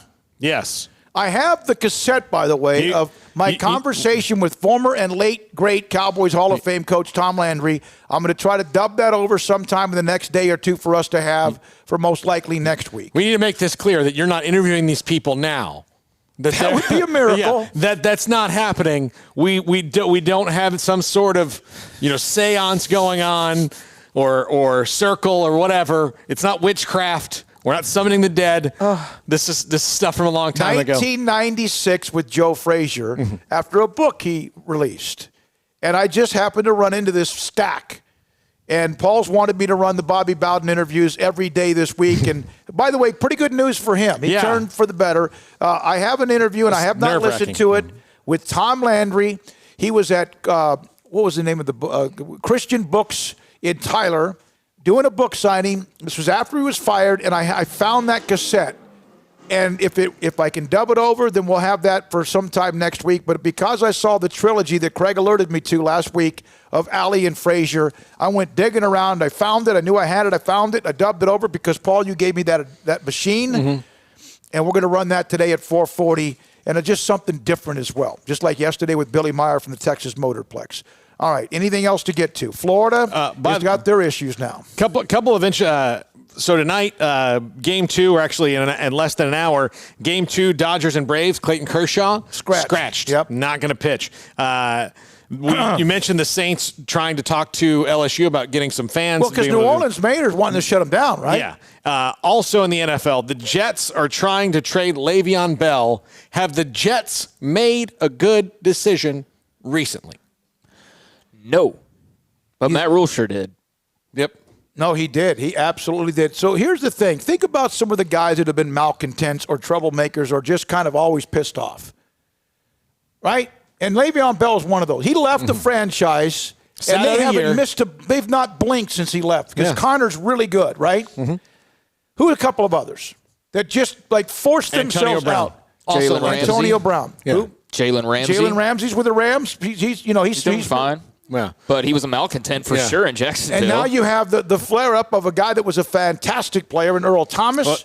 And he's so bad now, he's so toxic that at least up until now, even the Texans said no. Well, and Jamal Adams forced his way out of the Jets in July. And actually, he's hurt now. But his first couple weeks in Seattle, that was I was watching him. He was the only thing Seattle's defense had going. He was really good. He was fantastic. So he's made it work. A couple of others that made it work. And then you have someone like Le'Veon Bell, and, he was so good. He glided like he was like almost running on ice with skates. He's also a running back. Like, why would you do this if you're the Jets and he's a running back? I mean, it's just... So he would have had a career where he would have stayed in Pittsburgh for 5 or 6 years. I don't know how long he was there before he left or was traded. Free Primanti brothers the rest of your life. Yeah. I mean, like, what are you doing, man? He would have ended up with, I don't know if he would have been Franco Harris. Just really goes to show you that the grass isn't always greener. No, you're right. All right, it's 4:24. When we come back, another segment, a couple of other notes to get into. Then at 4:40, we replay part of it on, most of the interview I had from back in 1996 with Smokin' Joe Frazier. This is Sikkim 365 Radio. Pickup Outfitters. You want to decorate your SUV, your minivan, or even your truck. If you want to get a bed cover, bed liners, Pickup Outfitters, 220 Lake Air Drive is where you go. Jay Errett, the owner, has built that business up. It's been over 20 years since they started, and the last few years with Jay Errett, it's gotten even better. It's creativecommotion.com online. Pickup Outfitters, lay-in and spray-in bed liners and bed covers. Whatever pickup truck you have, whatever model it might be, Ram, Ford, Chevrolet, Toyota, whatever truck you have, they have a bed cover for you. And if you get it from them and you also buy it from them and you find it from them and they put it in for you, you also are going to have that lifetime guarantee, and also they'll help you with the warranty with whatever comes with what you actually buy. If you go into Pickup Outfitters, you get it from their showroom, you let them be the ones that put it in and take care of you, you will get what has always been there, the lifetime installation guarantee and free warranty assistance. Pickup Outfitters, bed liners, spray-in and lay-in, bed covers, retractable, paint-to-match, removable, one-piece lids, hard and soft roll-up or hard folding at 220 Lake Air Drive, creativecommotion.com.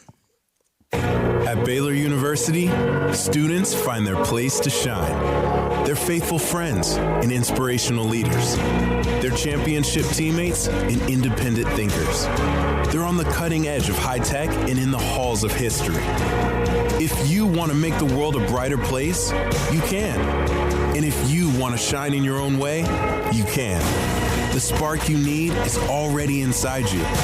Bring it to Baylor, where lights shine bright.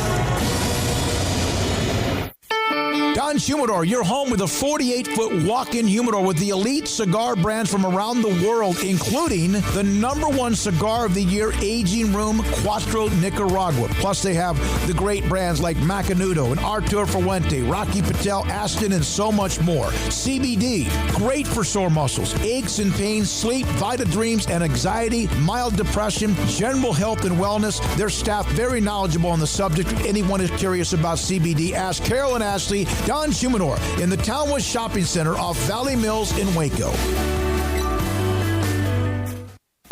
Born in Waco, Brotherwell Brewing exists to serve the Central Texas community with locally crafted beer of the highest quality. They want to bring Central Texas closer to the brewing experience so everyone can enjoy well-made beer as much as they do. For 2.5 years, they've been bringing high-quality beer to Central Texas at their location on Bridge Street in East Waco. And this football season, you need to stop by on game day for curbside pickup or stop by their tent next to Sikkim 365 at Brazos Parking for your pregame refreshment. Brotherwell Brewing believes in community and bringing people together to enjoy products made in their community. So for your game day, whether it's a tailgate or at home, stop by Brotherwell Brewing for high-quality craft beer made right here in Central Texas, 400 East Bridge Street, and check them out online at brotherwell.com. Boots add protection. Good boots help you climb better and move forward faster. And when your son or daughter steps into the boots of a U.S. Army officer, they also learn how to lead. In these boots, they'll gain more confidence with expert training in one of more than 150 occupational specialties. In these boots, they'll stand a little taller and lead a team with diverse backgrounds and areas of expertise to successfully accomplish whatever challenge comes next. In these boots, they'll earn respect with valuable experience from day one that will give them solid footing for success into the future. Highly qualified candidates who earn a spot on our team can receive comprehensive health care coverage, college tuition assistance, and a bonus of up to $40,000. See all the things your son or daughter can achieve in our boots at GoArmy.com. U.S. Army Waco Recruiting Company, 254-598-8131 or 254-776-1543. Car has the trucks, man. They have the one for you. Crew cab, short or long bed, silver, black or blue. Texas size selection, great prices too. Richard Carr, he has the truck for you. Carr has the trucks, man. He has the truck you need. If you want the best truck, you want a GMC. Texas size selection, great prices too. Richard Carr, they have the truck for you. Welcome back to Sikkim 365 Radio. The Sikkim 365 Radio poll is brought to you by Pickup Outfitters, where everything purchased and installed comes with our famous lifetime installation guarantee and free warranty assistance. 220 Lake Air Drive or createacommotion.com. By the way, Baylor volleyball, Chanel Bramschreiber was named the Defensive Player of the Week in the Big 12 from Baylor volleyball. We told you yesterday, we brought up the golf. The women's golf team has won back-to-back tournaments. They're playing pretty well, and in fact, they're playing about as well as anybody in the country. Now, congratulations to Demarie Hamilton from Dawson High School. I don't even know if this has officially been released. Texas Built Ford Tough Players of the Week. They do it in 2A through 6A and also private schools. I wrote up his piece. He's going to be named the 2A Player of the Week. Had a monster game against Axtell, over 300 yards. He was also a homecoming king earlier this year. His brother, Jamira Hamilton, is also a part of that. But he's going to be named the 2A Texas Built Ford Tough Football Player of the Week in the state of Texas. Now, tonight there's NFL football, right? Yep. Yes. It's now moved to Tuesday. Do you think at some point with what's happening because COVID has shifted everything around that the NFL might look at, okay, we already do Thursday. We do Sunday. We now have Monday. And, oh, my goodness, the numbers for Tuesday look pretty good. Yeah, that's what scares me about this. Now, the players may revolt because they don't really like Monday, but they'll tolerate it. They don't like Thursday. They hate Thursday. And they know that's not going anywhere, but they really do. Hey, if you ask any NFL player about Thursday, they don't care about Thanksgiving. Like, that's a holiday. They get that. But they care, like, Thursday, September 9th, pisses them off. Well, here's the thing about go ahead. Go. Saturdays is that when the college football season slows down, which this year it never will, on Saturdays, then they even take over Saturdays. So I don't know what's going to happen, but it looks like now, just go ahead and play Wednesday. Yeah. I mean, they'll figure out a way to do every night of the week. So the Titans tonight against Buffalo. These are two teams. They're 3-0 Titans. They haven't played since late September, and Buffalo's like 4-0, right? Mm-hmm. They're playing tonight. It's a good game. It's a good game. Do you buy, Craig? Do you buy Josh Allen in Buffalo? Yeah, I think he's a good player. Remember when he came into Dallas last year and hammered him? Yeah, I mean, from what we've seen, there's no reason to not think he's going to be a good player for the long haul. Absolutely. I think there's a lot of good young quarterbacks out there right now, and we're seeing some guys who were up on a pedestal maybe about a year ago, Jimmy G, and others who are coming back down to earth. There's still more bad quarterbacks than there are good quarterbacks, but Josh Allen's certainly in the good quarterback group. Yeah, Josh Allen's been really good. And, that game Dallas last year, was that Thanksgiving? Yeah, it was. I was there. That was one of those go into the Cowboys locker room and go, all right, so what do you do now? Like, what's going on here? That reminded me on Thanksgiving Day when they played teams. They always seem to also, if it's not Washington, then it's usually an AFC team. Like, remember the year San Diego played there and Rivers lit them up? Who was the receiver, Paul? Was it Keenan Allen? Who had the big game for San Diego? Well, yeah, that was a few years back. Keenan Allen and Phillip Rivers tore them up. And they just went in there, and Buffalo did the same thing yesterday. Now, Earl Campbell, Tyler Rose Award winner, is Caleb Chapman. The good news is he won the award, the A&M receiver. 9 catches, 151 yards, 2 touchdowns. Craig, you're heavily involved in this list. And then the sad news, he's out for the year. Yeah, and I think that's like 2 weeks in a row. It was Reggie Roberson, SMU wide receiver the week before, and he got hurt, obviously. But there was some back and forth, and a few people, I think, voted for Kellen Mond, and he would have been a good choice. I think he won SEC Player of the Week, perhaps. Don't quote me on that, but I thought I had seen that. But, yeah, Kellen Mond would have been a valid choice, but Caleb Chapman, obviously, it's a little extra special, and it's not why he got it. It was because he got injured, but it just so happened that it was a coincidence, and hopefully he gets some little bit of happiness out of that while he has to go on his long road to recovery. But he certainly had that huge catch at the end of the game and just an overall great game as well. He kind of like delayed himself and had contact with the defensive back. It was good coverage, nice throw, but he found a way to kind of just position himself where he made that catch, and unfortunately that was it for him. Jerry Jones earlier today on the Fan in Dallas, the flagship. I don't have any concerns on Dak Prescott's ankle. It's all positive relative to a recovery. It's positive to his chances of getting back to normal. This is one of those that you can mend and come back and be as good as gold. He took enormous amount of heat Sunday evening after Dak's ankle was broken because everyone got mad because he didn't give Dak a lengthy contract. Dak had the opportunity to sign it himself, whether it was a fair one or not, right? Yeah. No, it's true, and I think people do need to stop worrying about Dak in that regard. Like, he made his decision. He made $32 million. I don't think Dak's the kind of guy who's going to burn through it like crazy. Okay, how many games have they played? They played 5 games. He's going to get $32 million for playing in 5 games. Mm-hmm. I like him. He's a good kid. He's a good young man. I like his story. I love all the things he represents, even though, again, he made $32 million this year, and he played in less than 5 games. People act like he made 10 cents. And let's also ask ourselves, how many franchise quarterbacks in their prime who don't get a contract right away go sign somewhere else in free agency? What, 0? Yeah. 0 times that ever happens? So, the only time you see that guy move on is when they're too old and the team doesn't want him anymore, like Tom Brady. Yeah. I mean, that's how the franchise quarterback moves on, or they get hurt and they can't play anymore, or they just run out of time and they're done and they retire. Or they play for Washington and they screw it up. With nobody who's good and in their prime is going to just I'm a free agent, I'm going to go sign with the Reds, Washington or whatever. By the way, Sean and RJ do a really good job with that interview every week, and on 105.3 The Fan. And I'll tell you this, they got Jerry Gold, just this. If you want to know the essence of Jerry Jones and why some of the reasons he does the things he does, he said when they asked him about realistically, look, Dak may not come back from this injury the same and all that, and he said, look, I'm the kind of person, you should know this, that I am more optimistic than I am realistic. Yeah, Jerry. Yeah. Oh, yeah. No, there's no question. And so, he's like Scott Drew. Yeah. Sometimes, although Scott Drew's optimism is most of the time is backed up with realism as well. One other quick note, then we come back with the interview with Joe Frazier. The NCAA proposal saying transfers will be granted immediate eligibility. That's the upcoming proposal will be introduced to the NCAA meeting, tomorrow. The vote will come, though, in January. It becomes effective August 1st of 2021, and it's going to leave everyone a chance to have this one-time transfer.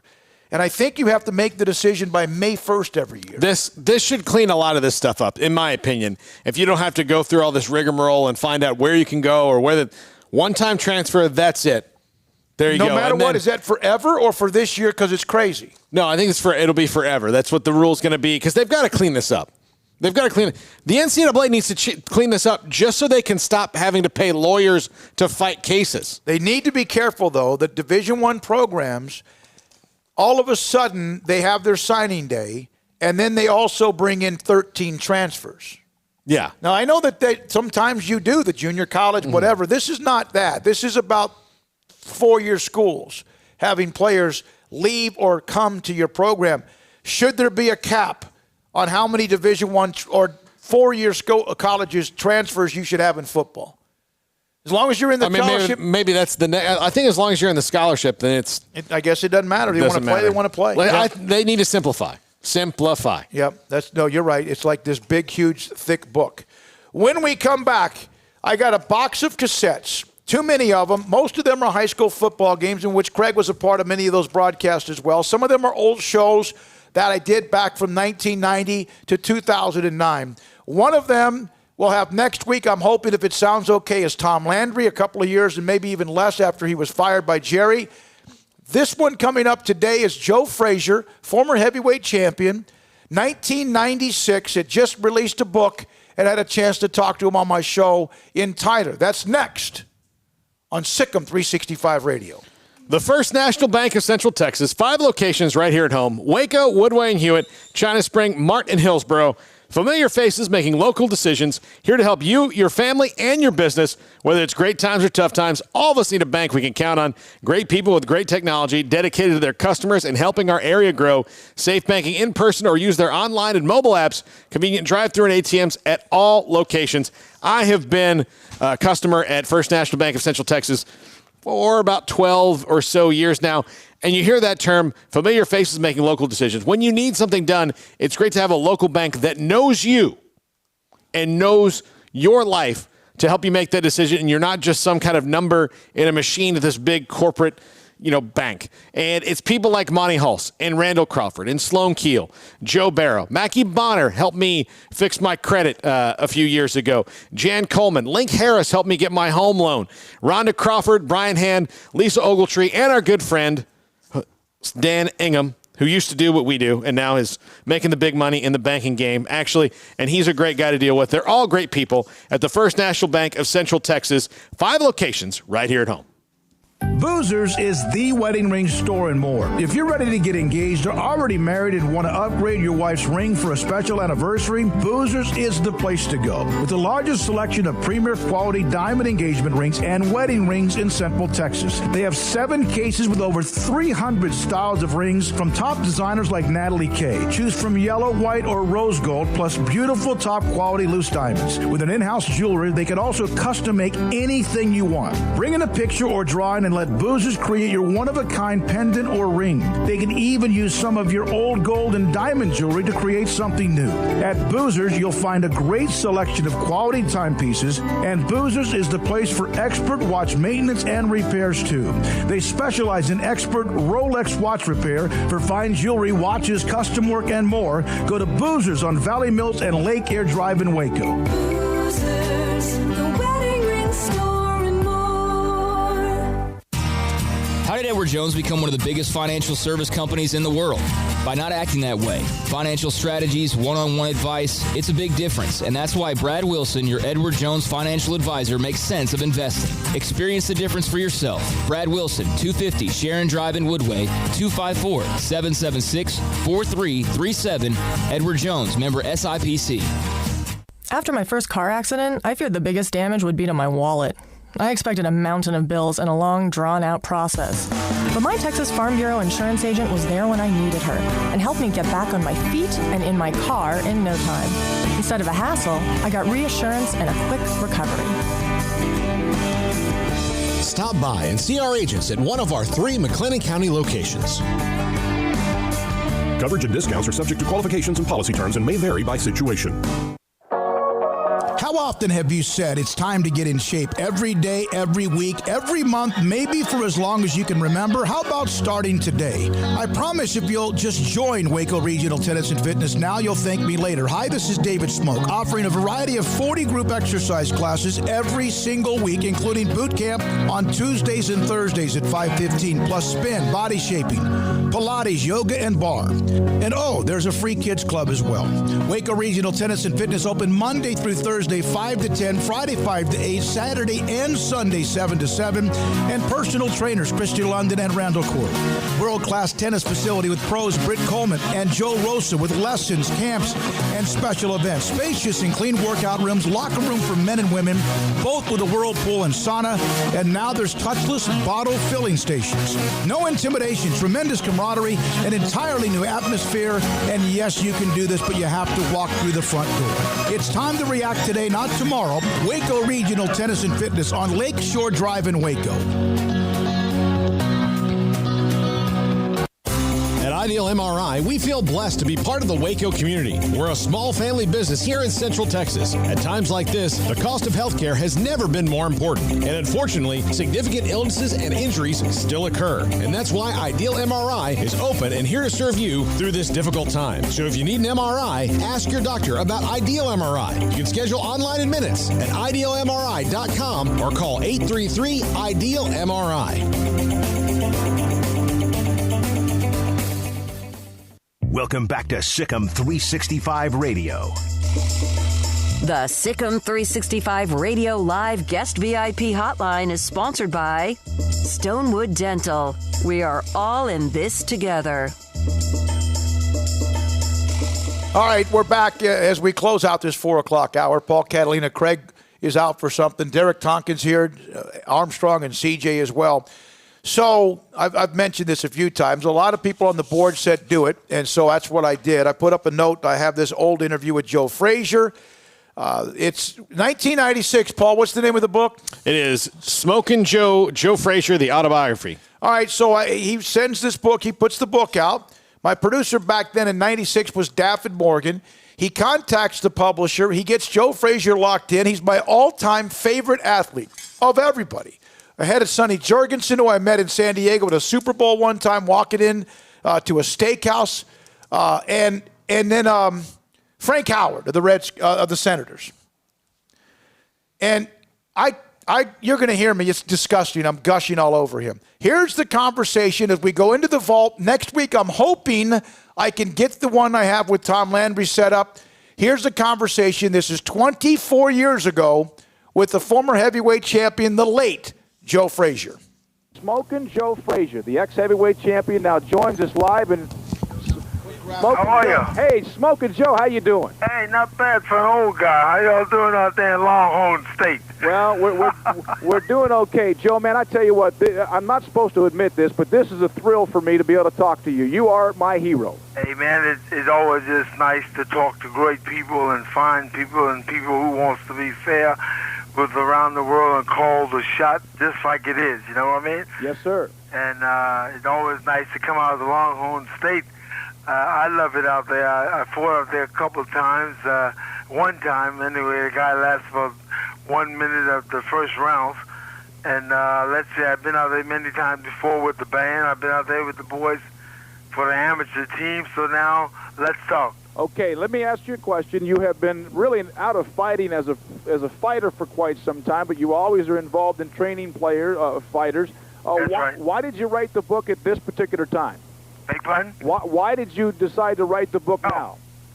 Okay, I would say for all the years that everybody else had a lot to say, everybody else say what they want to say, no respect from you or me, they didn't say anything. So therefore, it's my time now to talk and tell the world how I feel about people, how I feel about the world, and how do I love my kids, I love people else's kids, and I run a gymnasium here for 30 years or more, and that's if we have boys come and go.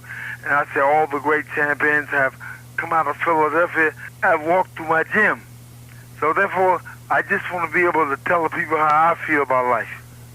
Joe, when you watch what's happening today in the heavyweight division, to me it's somewhat of a shame based on the years when you fought, when there was, in your opinion, Cassius Clay, there was names like Buster Mathis and Jerry Quarry and George Foreman and Ken Norton and Ron Lyle and on and on and on. Oh, man. What has happened to the boxing heavyweight division? What's going on? Why isn't it successful anymore? I just feel like they were people who love the game, that we can go back to the old-time guys that took something out the game. George Benton, Ernie Terrell. I mean, these guys took something out the game, then they turn around and put something back into it. Now, today, everybody wants to train. And the main thing about it that we should have trainers have been there before. They don't take Will Chamberlain and put him on a baseball field. You understand? Yeah. And this is the problem, that why these guys is not taking each other out safely, because the guys that train them don't know nothing about boxing. They just go out there and throw punches. My daddy might beat your daddy. My daddy might beat your daddy. I don't know. I don't know. This is one of the big problems. I think that the fans around the world would feel more interested in watching the fight when you take a Benton, you take let's say Sala, you take God bless Joe Louis if he was here, Marciano. These guys, people would like to see what these guys took out the game and put back in. But everybody call themselves trainers and don't know what they're doing. If you can't drive a car, how the hell are you going to show me? Yep. Well, let me ask you this then. Yeah. Is it also a problem with promoters? Today it seems like the promoters run the game more than the fighters. The promoters just bring the money. Come on. Yeah, exactly. You see what I mean? Don King can't fight nobody. Nobody wouldn't pay a dime to see him fight. So therefore, it's up to the trainer, the manager, the lawyer, and the fighter to make the deals. And then whatever deal you come up with Don King, Bob Arum, Butch Lewis, that's have to stand. I mean, they can't fight nobody. So therefore, it's the deals and the promotion stuff is going on between the manager, trainer, and the promoter. We are talking to former heavyweight champion Joe Frazier, who's live with us out of Philadelphia. The book is called Smokin' Joe, the autobiography, Joe Frazier with Phil Berger. One of the things that I thought about, because, again, I was a fan of yours and still am, is during all the times leading up to the Ali fights, or Cassius Clay fights, as you call them, is that he used to call you the dummy. He used to call you the gorilla. And look who's able to talk now. Let me tell you something that really, I don't want to fight with Muhammad Cassius, you know what I'm saying? Right. I don't want to be an enemy. Right. I mean, over the years, now, me and this guy were the best of friends. But over the years, you know, the things that he have done to me and my family and my kids, you know, doing 71, I had to hire about 100 bodyguards to watch my kids, you know, to take them to school, make sure they play proper. We had security man all over the place. If he had just probably step up and be like a great guy and say, Smoke, you know, I'm sorry, man, for all those, let's say, wrong publicity I gave to you, you know what I mean? Would you forgive me? You know, I would say, hey, man, come on, why not? Let's go together, work, and love each other. But he haven't done that. He said, I love your way. Now, you know what I mean? Yeah. Why not? I mean, if he said these things, why not be a man and say, look, man, it was all because of publicity, but it wasn't publicity, because when one guy showed up, we got the same amount of money. Right. So, and you guys made each other. I mean... let me tell you something. If this guy, if he wasn't for me, he would never have a life in the box again. I think that's in the book. Absolutely it is. You know, because see what happened, it wasn't about trying to make, he was trying to make all his other opponents look like they wasn't human beings. As far as I was concerned, he called Cleveland Williams a bear cat. He called Sonny Liston a bear. He called Floyd Patterson a rabbit. He called Joe Frazier a gorilla. Well, I act my part. Yeah.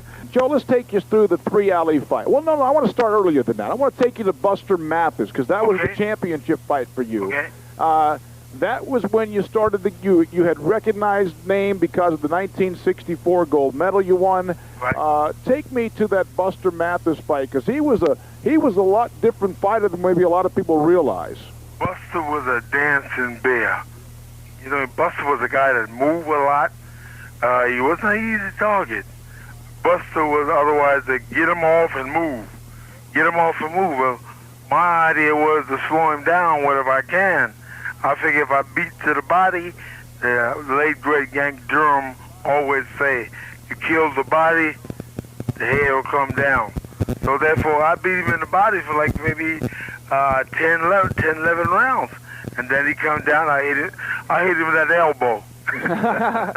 Well, your left hook, did you just automatically have a great left hook, or were you taught that? It just was something that from the olden days, and I did put it in the book, that where I had a tree in the yard that mother gave me an hour every day to hit that bag, and that left hook was always winging. So when I left the south and moved up north, it was already designed. All I need is somebody in front of me, and God bless him, Yank Durham, that he direct me with condition, and his saying was, you kill the body, the head will come down. You are one big person who always wants to promote your family and Yank Durham and Eddie Futch and some of the guys that you have. A great guy. I just like to tell it the way it is. You know what I mean? Mm-hmm. The truth. You know what I mean?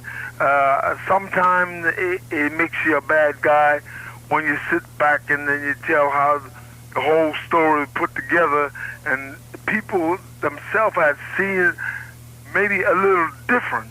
I mean, because a lot of people say things, but therefore the fans is not really there to witness what the real deal was. You understand? Now we can go back for as God bless him too, Howard Cosell. Mm-hmm. All right. All that. Yeah, Howard Cosell. The things that what really went on in the fight, what Howard was saying, he wasn't there. Right. You know what I mean? Right. I mean, they said that the other guy was doing all the punishment, but that wasn't the fight I was in, okay? Right. Well, let's talk about the 3 fights, and then we have a couple of folks who would like to talk to you before we let you go. Okay. The alley fight the first time, I mean, the greatest fight, the fight of the century, and the fight that absolutely made you who you are, right, because you beat the legend. You knocked him down, you punished him, and I think, in my mind, I'll never forget that because that was before really fights were on TV a lot. I listened to it when I was about 10 or 11 years old back in March 8th of 1971. Your thoughts about that, just the entire thought of that fight? I would say that, you know, leading right up to the time that we did a lot of publicity together. Uh-huh. We done a lot of, let's say, time put together that him and I met just for the publicity, and the reason why I'm saying it because, you know, it's in the book, and I want the truth to be told. You understand? Because where the people can see that this guy and I was friends up to the time he was friends, and that night after, well, when he said, well, okay, Joe Frazier, I'm gonna whip you. Well, ask him, you're not gonna tie his hands up behind his back, because I'm gonna be out there working on his body as he worked on my head. And the fight gets to the 15th round. Did you know you had the fight won entering the 15th round?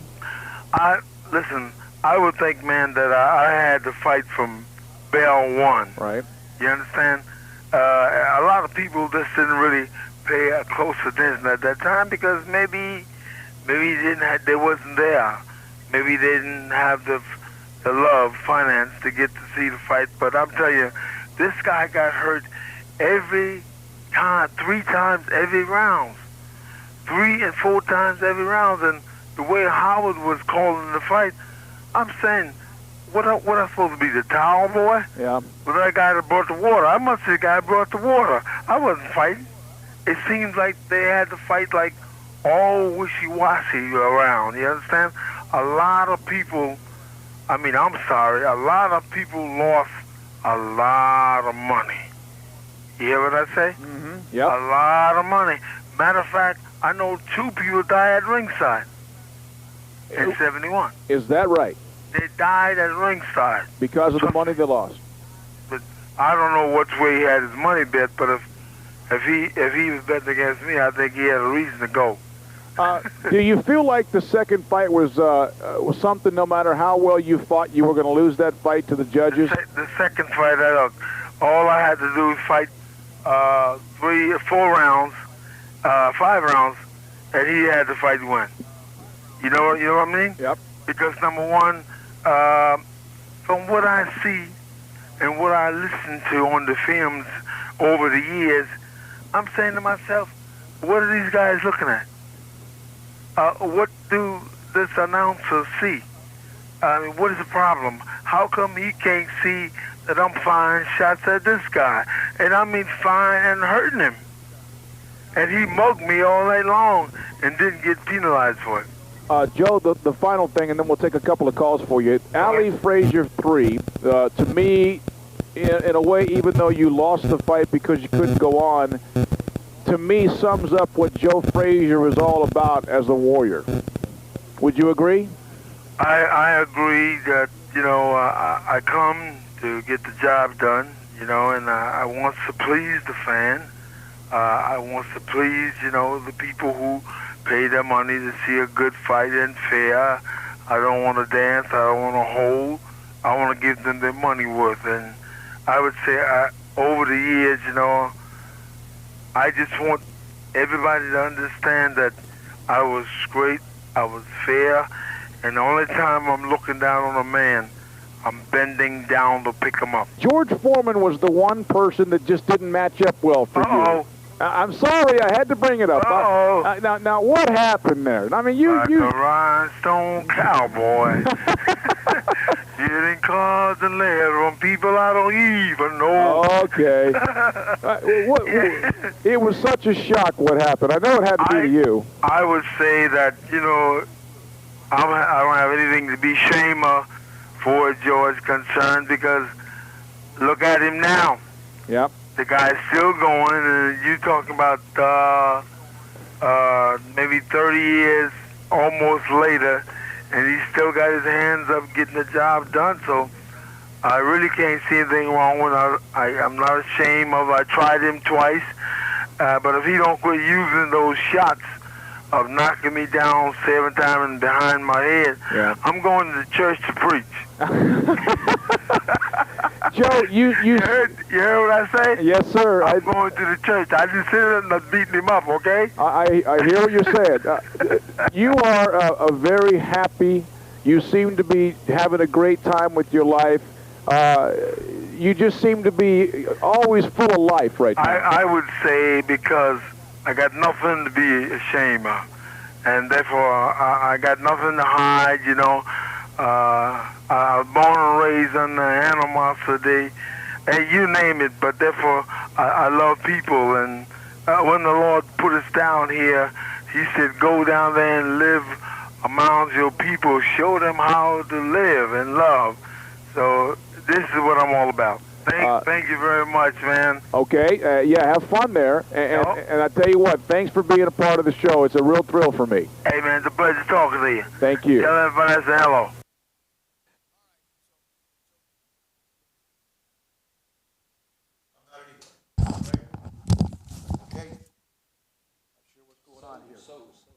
Check. Yep, I'm not here. Paul's okay, now I'm up. Okay, I'm not. You got him up? What happened? Well, you keep. Yeah, I'm trying to. Yeah, there's not. Okay, so that was Joe Frazier with David Smoke several years ago. Now, at 1996, Joe Frazier, Craig knows how much I loved him. Paul, you do as well. And the day he passed away was tough. Fantastic. He was born and I think raised in South Carolina. His mom took him on a trip. I think he may have gotten on a bus and drove all the way to Philadelphia. And that's where, of course, we trained to become heavyweight champion, Olympic gold medalist. And the thing about Joe Frazier that I like the most about him is, you back in the day, When they fought, Ali and Frazier fought in 1971, you picked one or the other. And I was a Frazier guy. A lot of people, of course, were Ali. It was a great time in boxing. This is Sikkim 365 Radio. Don Humidor, your home for coffee beans with all the various assortment of flavors, aroma, and taste. They have CBD products if you need help. If you're one of those that tosses and turns before you go to sleep at night, they have CBD. It's called Vita Dreams. You take a gummy or whatever. It allows you to fall asleep much more relaxing and not restless. And you get better sleep. You wake up and you feel better than you did than if you tossed and turned and had a restless night of sleep. And then also on top of that, they have a 48-foot walk-in humidor. Don Humidor, a 48-foot walk-in humidor with some of the great brands of cigars. Macanudo, H. Upman, Artur Fuente, Aston, Cohiba, Rocky Patel, which is one of my favorite brands, and much more, including the #1 cigar, the Aging Room Cuatro Nicaragua, the #1 cigar of the year for cigars in the world. It's also a place where it's convenient to get to. Carol, Ashley are there to help take care of you. Tell them Smokey sent you. It's Don Humidor in the Town West Shopping Center off Valley Mills in Waco. From the first workout to the last practice, sports is an incredible challenge. Hi, this is Danning at the First National Bank of Central Texas, and we're proud to support each athlete, every parent, and our educators. From families, small businesses, to the biggest industry, we're here to help. With remarkable products like instant issue debit cards free at all of our banking centers, we've got banking ideas that fuel big dreams. The First National Bank of Central Texas. Familiar faces making local decisions. Member FDIC, Equal Housing Lender. With so many companies and policies out there, it gets so confusing shopping for insurance, and I never know if I'm getting the policy that's right for me. Luckily, I met the team at the Niche Group Insurance Agency. With the Niche Group, you can go to one company and get access to coverage options from many insurance carriers, and you get to speak to a real person about your specific coverage needs. With the Niche Group, I know I'm getting the right coverage at the right price. If you need insurance, talk to the experts at the Niche Group at 1-800-258-8302. Did you know that 1 out of every 4 men have symptomatic low levels of testosterone and don't even know it? And if you think you're too young to worry about it, guess again. Low T levels can make you feel tired and grumpy, cause weight gain, and wreak havoc on your sexual desire and performance. Petty Clinic Low T can set up same-day blood screening and results, so if you're tired of being tired, I challenge you to man up and Google search Low T Waco or go online pettycliniclowt.com. It's a private clinic with an atmosphere catering to men. Affordable, only $150 a month, includes lab work, office consultation, testosterone injections, follow-up visits compared to $395 a month in Dallas or Austin, and you don't have to fight the traffic. Petty Clinic Low T is board-certified physician consultations, will provide the best form of brand-strength testosterone available. Contact Petty Clinic Low T today, just off Highway 84 and Old Hewitt Drive in Woodway. Petty Clinic Low T, helping men become the high-performance men they deserve to be. PettyClinicLowT.com or Google search Low T Waco. Waco's newest gym, Halo Athletic Center, 5725 Bagby Avenue, right behind Region 12 and across the highway from the Central Texas Marketplace, where motivation, inspiration, and hard work are the driving force. State-of-the-art equipment, indoor and outdoor track, locker rooms, showers, yoga and bar classes by Duality Yoga, bod pod potty composition analysis, and registered dietitians, all under one roof, where we rise above. Come join the Halo Athletic Center and be a part of the change, your change. It takes time to reach goals. It's a truth that applies to more than sports. It goes for your financial goals as well. You work hard for your money, and you deserve an investment strategy that lines up with your game plan. And Tom Albers, your Edward Jones financial advisor, can help. If your financial investments aren't putting forth the effort you desire, stop by today for a financial review. Tom Albers, 4301 Lakeshore Drive, 254-776-7605. Edward Jones, member SIPC.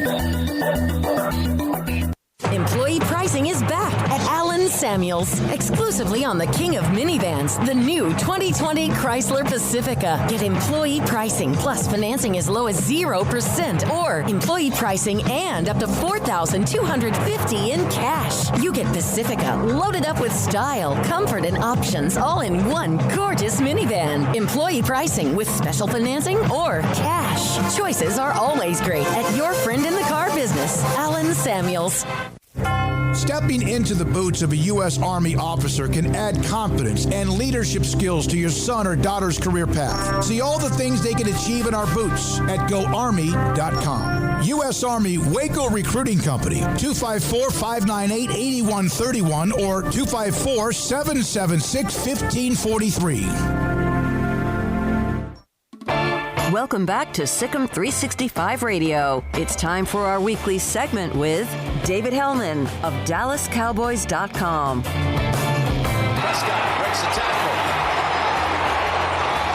Picks up a total of 9 more.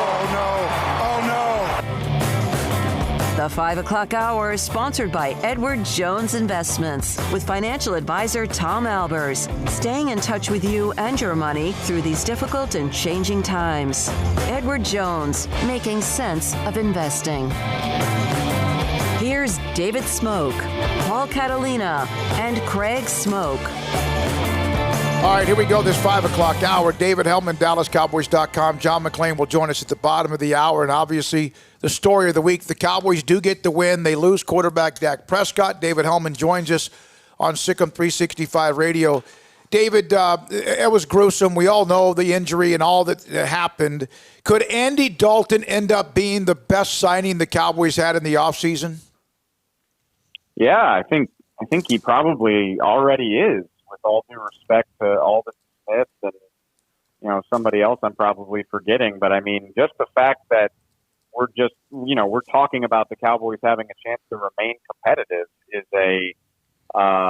it's a testament to that, because this hasn't been the situation in the last decade or so. I mean, if you think back to 2015, they had to make a trade to get Matt Castle on this team, and Matt Castle was never as good of a quarterback as Andy could be at times. So I don't know what it's going to look like.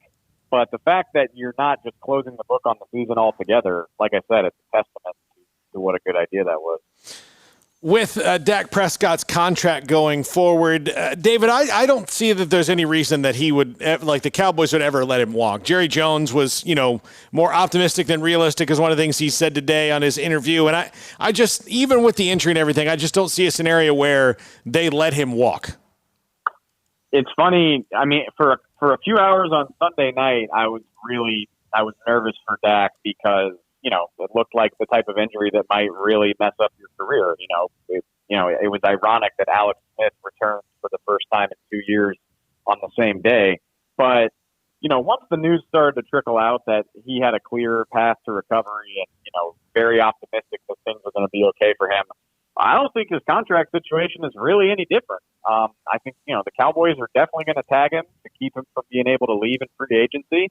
And then the contract negotiations begin again. And obviously Dak didn't get to finish the season, but he was very well on pace to have an amazing year. So I think they're right in the same spot that they were. And the fact that he got hurt probably changes it just because he doesn't have a complete resume to point to. But I would be shocked if this drastically alters the size of the deal that he can get in the future. David, obviously, Dak had more of a running ability than Andy Dalton will have. But outside of that, how do you see this offense differing with Dalton pulling the trigger? Yeah, I mean, it's a great question. The coaching staff said a lot of good words about Dalton having maneuverability and being able to make a lot of the same plays. And, I mean, to their point, he did make a really great throw drifting out of the pocket to help win that game the other day, on that final drive. But I still have a feeling, Andy Dalton, he's a better athlete than he's going to get credit for, but he's still not Dak Prescott. And when you consider that they don't have either of their starting offensive tackles, I do think that's going to be something you have to be mindful of. And it's probably cliche to say you need to run the ball a little bit more to protect him and to protect the offense, but I won't be surprised if that's what not just to protect Andy, but, turnovers have been a problem for this team anyway. And, if they could clean that up, they'd probably go a long way toward helping themselves in the second half of this game. So I do wonder if they played a little bit more conservatively for a variety of reasons. I asked this question yesterday at Babe Laufenberg, and I didn't ask it very well, and I might butcher it asking you as well. But when sometimes someone as valuable as Dak goes down, there's just nothing you might be able to do about it. But there are, on occasion, examples of others around him or others on the team understanding the situation, and perhaps even if they haven't played well, all of a sudden rising to another level, which you shouldn't have to do because of an injury. Is this team capable of that? Yeah, I think actually, it's the old ESPN columnist, Phil Simmons, is the one that had the Patrick Ewing theory that was, it seemed like every time Patrick Ewing got hurt, the team rose to the occasion without him there. I definitely think there's something to be said for that. The thing that gives me pause is, for starters, how many guys are on IR for this team aside from that? The 2 offensive tackles, you got a bunch of cornerbacks hurt, your linebackers are decimated. Tristan Hill went down on Sunday as well, so now your D tackle spot is compromised. And I just wonder if all of that adds up to be too much. The defense was already bad when Dak was doing everything to keep him in the game as it was. So I want to watch a couple games and see. I think Andy Dalton has the potential to be just fine. I'm not really worried about the offense, but when you add up all those other injuries and the fact that the defense has already been terrible before they lost Dak, it definitely it makes me nervous for sure. Yeah, David, there's a lot of things that they've got to change. And on defense, one of the things I heard, though, during the broadcast that Christy Scales reported was that they didn't seem to know what their rotations were on the defensive line. And that, to me, 5th game of the season, is pretty inexcusable. Yeah, it's funny. Much has been made of Mike Nolan going down to the field, and everybody says that it worked great and the communication was better. Nolan said something that I thought was really interesting on Monday, which was like, something about the way that they've configured the coaching boxes because of COVID has made it difficult. It's more difficult to communicate and look at what you need to look at because of the restrictions they've put in place. And my thought was, why did it take you 4 games to figure that out? Like, wouldn't you have realized after 1 or 2 games that the way that was configured wasn't going to work? So, hopefully they've ironed some of that out by moving him down to the field. But I thought it was interesting that it took them a month to figure out that their communication wasn't as good as it needed to be. Yeah, it's just so frustrating because that actually was another game where they end up winning in dramatic fashion or losing in dramatic fashion. They win the game. Did you question some of the Giants' clock management or what they did at the end of the first half and also how they handled the clock in the the last couple of minutes of the game as well? The Giants, nothing really jumped out at me. I think the Giants were 2 or 3 miscues away from being able to win that game. You think about the illegal shift on the fake field goal that took a touchdown off the board. Nothing really jumps out at me as far as like egregious clock management, but I will be very transparent with y'all.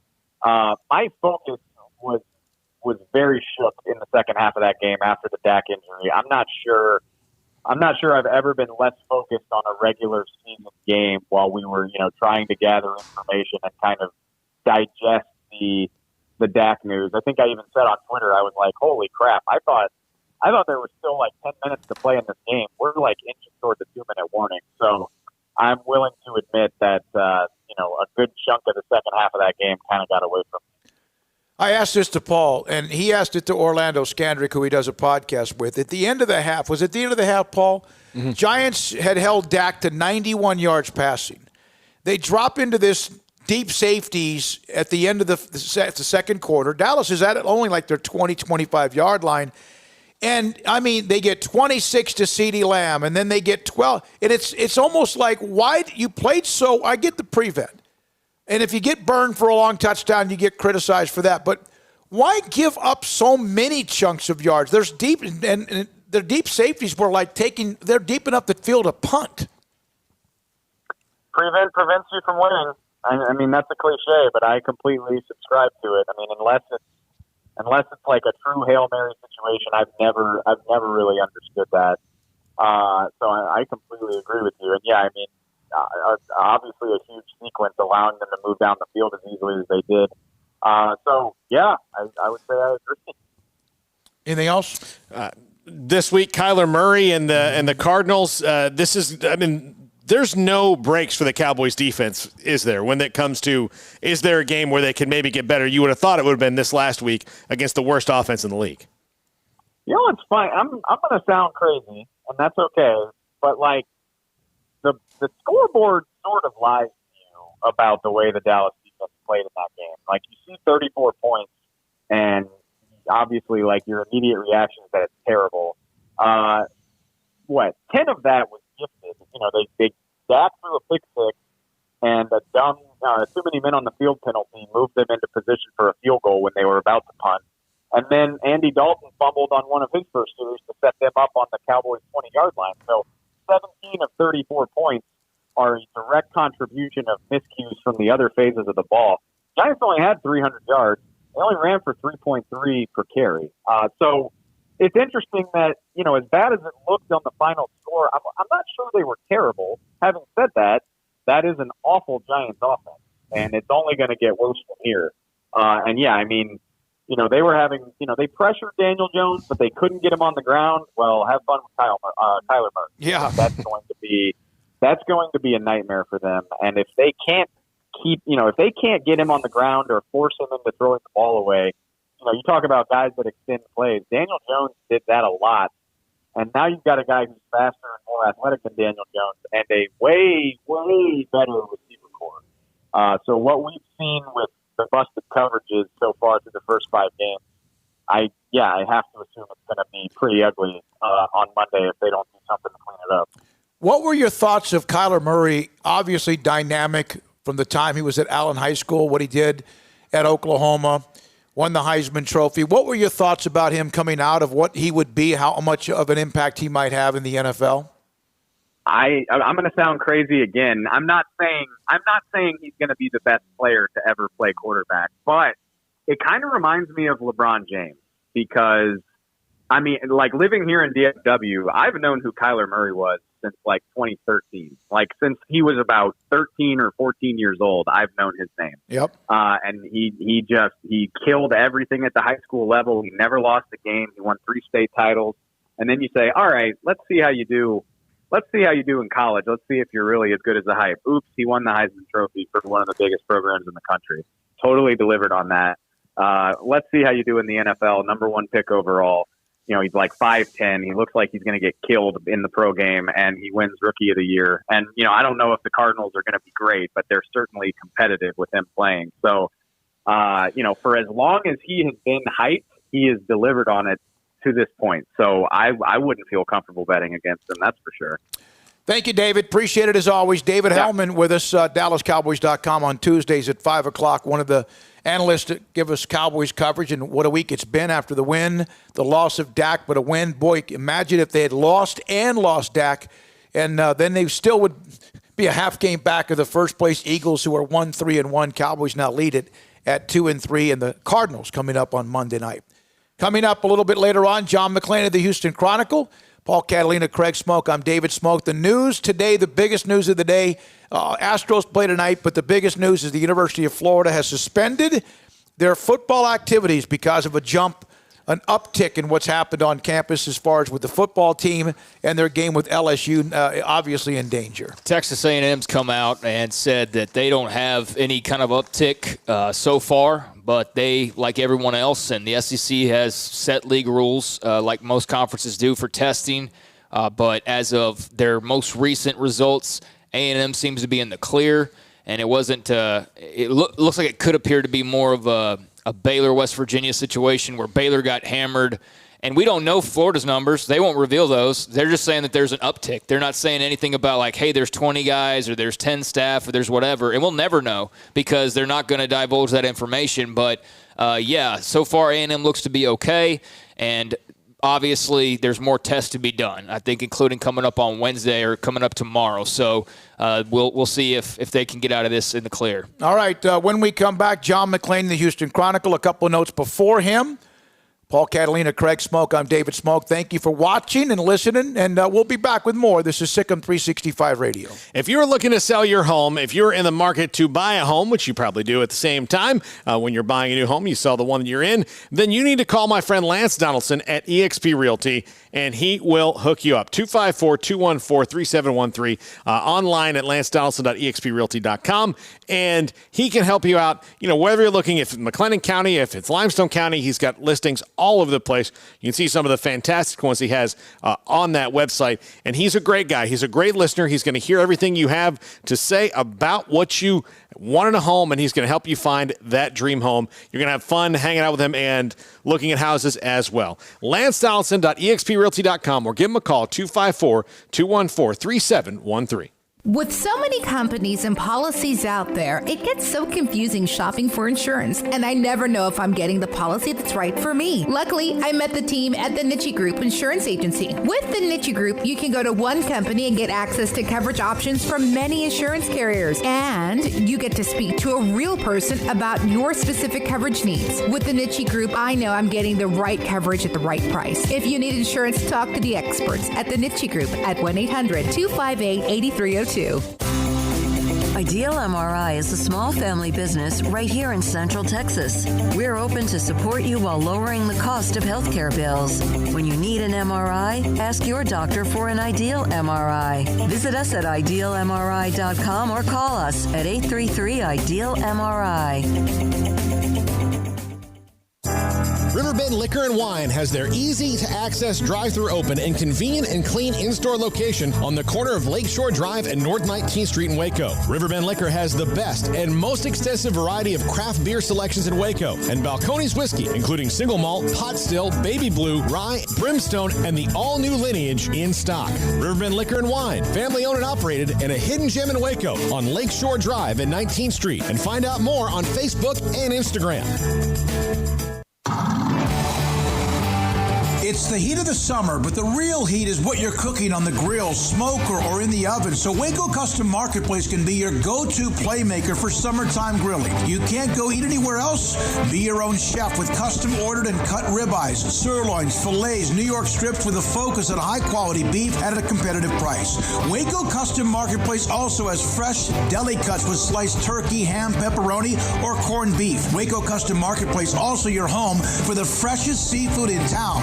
Salmon, shrimp, mahi-mahi, great priced chicken products, whole birds, tenders, chicken breast, and wings. Waco Custom Marketplace with smoked items unique to Waco, house-made bacon, summer sausage, boudin, hot links, and German sausage. Every seasoning for every occasion, grilling, baking, or frying. Your hometown grocery store with canned goods, pasta, fresh baked bread, buns, chips, sauce, condiments to pickles, charcoal and lighter fluid, cold beer and wine, best kolaches in Waco, mouth-watering cinnamon rolls, and here for the community every single day, helping you avoid the long lines in crowded stores, serving quality products to the Waco community. Go online for the weekly value boxes. Family owned and operated Waco Custom Marketplace, 425 Lakeyard Drive in Waco, or WacoCustomMarketplace.com.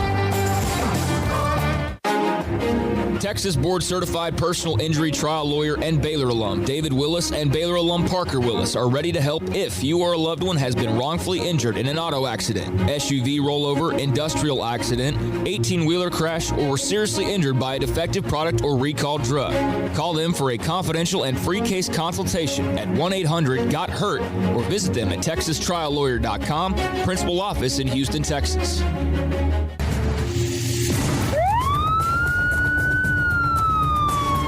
If you or a loved one or friend has been arrested and you can't afford bail, trust Terry and Chase Chapman at Chapman's Bail Bonds, covering Waco and McLennan County for over 25 years. Chapman's can bail you out anywhere with experienced, knowledgeable local agents who are committed to serving you professionally, respectfully, and with the highest integrity. Chapman's understands your privacy is important. Your freedom can be secured fast when you use Chapman's Bail Bonds. Open 24 hours a day. Payment arrangements available. Call Chapman's Bail Bonds. When you need help, 254-754-1603. When you ring, we'll spring.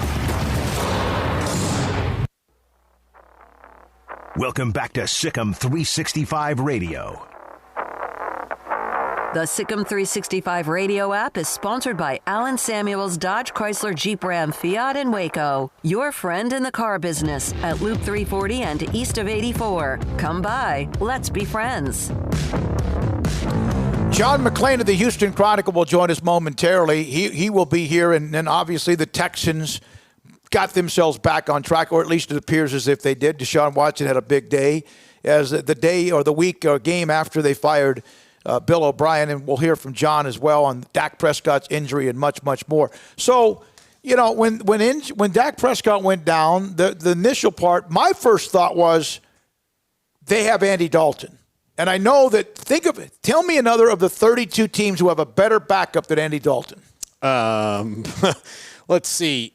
Some starters are not as good as Andy Dalton. No, I mean, he's probably, if I had to think about it, he's the best in the league right now. How dare y'all with RG3 in Baltimore say that? Well, okay. How dare y'all say no, I'm just kidding. Can you guys send me that clip? I'll fire it at the RG3. I thought RG3 from the beginning. I'll be honest with you. I don't know enough about half the quarterbacks that are backups in this league to even probably have a great. I'm not gonna BS the audience and pretend like I know all 32. But that might say something. You're right, and I'm not one of the studies that as well. But there aren't many better than him, and that's the first thing I thought about. It's almost like he is. You know, he's a pulse away from being your starter. And what if it would have been, who was the guy that was there? Who was it? The Rush? Cooper Rush? Yeah. Oh, yeah. It's such an upgrade. It's not even, it's like, that's not even going from regular class to first class. That's you know, it's like on a jumbo jet and you're upstairs in your own suite. Now, there were things that were a little bit, he made the throws, though. Yes, Gallup made a great catch, but he made throws. He's not going to see anything he's never seen before. Which a younger quarterback, because you see teams that have a backup come in and they can't even take the snap. Now Dalton did fumble that. That's something. Jerry took a beating because he hadn't signed Dak to a long-term deal. That's just the typical social media evil. At the same time, they brought in Dalton. He may not have taken a snap ever, but now they have him. Don't you feel better going forward, especially in a division that's so winnable like the NFC East, whether they beat Arizona or not? So he has to get credit for that, too, that he brought in Andy Dalton. Yeah, I mean, they're in a better position than a lot of other teams would be. I mean, gosh, like, Dalton's not your typical backup. He's a guy who started for years and years and years and finally just was there long enough in Cincinnati where it became clear that there was – you know, this wall they were never going to climb over. I mean, they just kept kind of running into a concrete wall and never won anything meaningful in his entire time there, other than maybe like a good game here and there, but nothing, you know, of substance. And so as best as you can get at a backup quarterback is a guy who was solid and not necessarily the reason his team didn't see that success, but was, you know, not the bottom rung of quarterbacks in the NFL. So, yeah, they've got a good backup. They're in a terrible division, and I think they could easily still win this division. The Eagles will have something to say about it. But Brewery, by brewing well-crafted beers that are approachable and enjoyable to anyone. Beer is one of the world's oldest enjoyments, yet Americans have had extremely limited access to a variety of quality beers, and some that are historic and some that are newer, modern innovations. They get it all the time at the brewery. People come in and say, I'm not really a beer drinker, and then they try something, I do like this, because they've really only had a limited amount. They've got great stuff. They are right down the street from us. They're at 400 East Bridge Street. They're fantastic. If you like craft beer, check out Brotherwell. They've got great events going on, socially distanced, of course, where they bring in food trucks.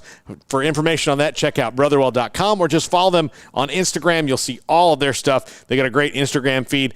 They took the whole brewery out axe throwing last night to blow off some steam because it's been kind of a rough go for local breweries lately because of all the restrictions that have been put on them by COVID. So buy local, and support people like Brotherwell Brewing at 400 East Bridge Street, online at brotherwell.com. Stepping into a new pair of boots is great, but stepping into the boots of a U.S. Army officer can also add confidence and leadership skills to your son or daughter's career path. There are more than 150 occupational specialties to help them find the best fit for their future. See all the things your son or daughter can achieve in our boots at GoArmy.com. U.S. Army Waco Recruiting Company, 254-598-8131 or 254-776-1543. Bird Culture Ford proudly supports high school football in Central Texas, and no better way to tailgate with a Ford than from Bird Culture Ford. And are there better vehicles to tailgate with than the Ford F-150 or the Ford Expedition? And of course, you can get them new pre-owned Bird Culture Ford. Our sponsor of the Ford Tough Player of the Week, locally owned dealership, online at bkford.com at 1701 West Loop 340 in Waco. Bird Culture Ford. In the market for a quality metal building? Since 1943, Pioneer Steel and Pipe has helped Central Texas residential and commercial customers with metal building design, panel options, building components, and trim options. Pioneer Steel and Pipe's residential line is energy efficient, offers low maintenance, reduces insurance payments, is impact resistant, and carries up to a 45-year limited warranty. In addition, they can also help you find a metal building contractor for your project. Pioneer Steel and Pipe with locations in Waco and Bryan and at pioneersboys.com.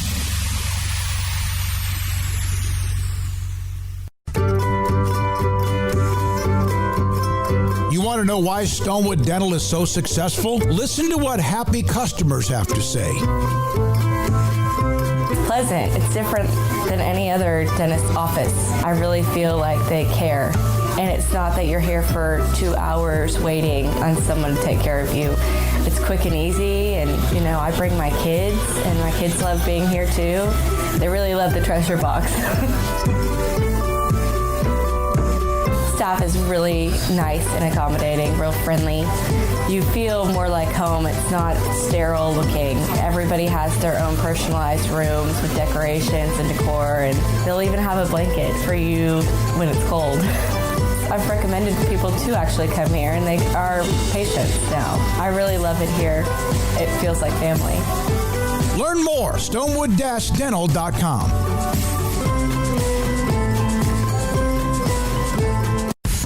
Texas Farm Bureau Insurance has protected fellow Texans with auto, home, health, and life insurance since 1952.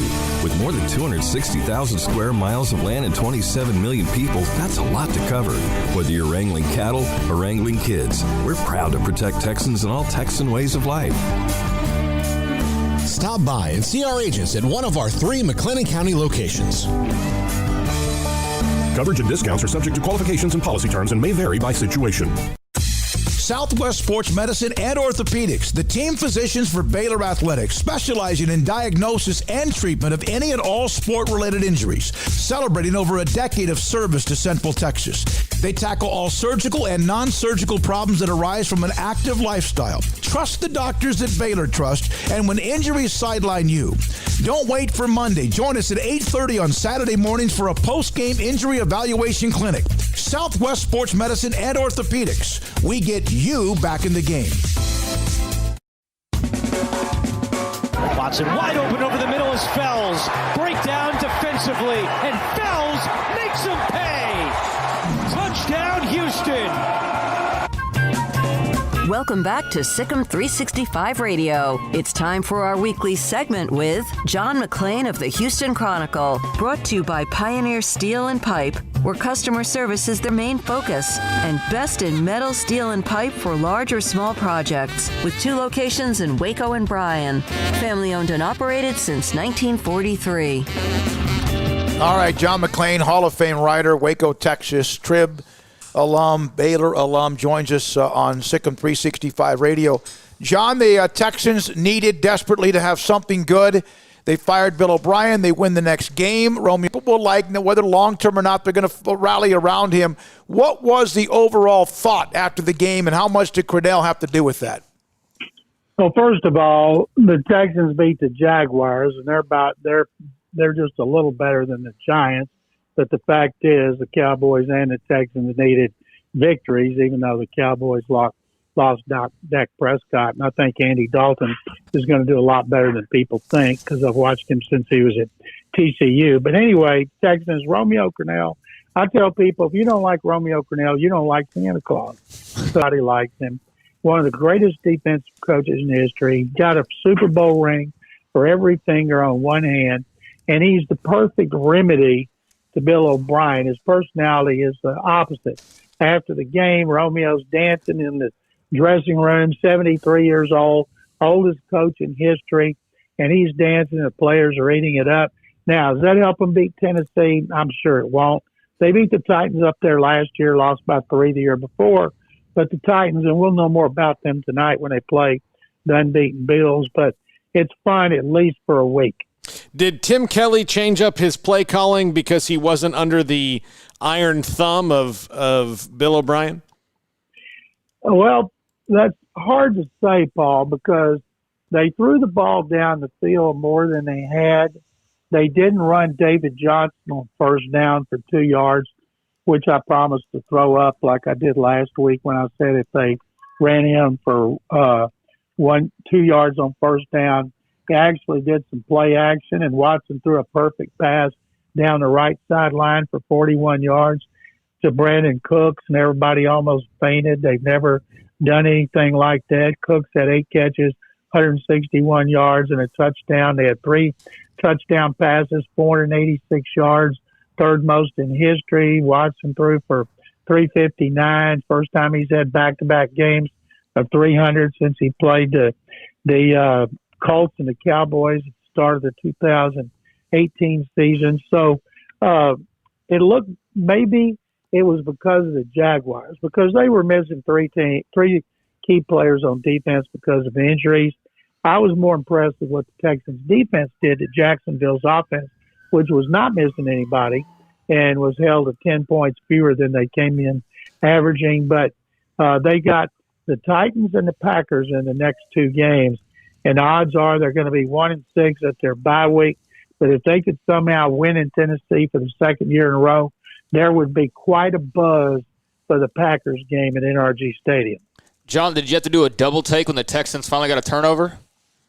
I almost fainted right there. J.J. Watt jumped on a fumble. They actually got another one. Their defense allowed 75 yards rushing. It had been allowing 181.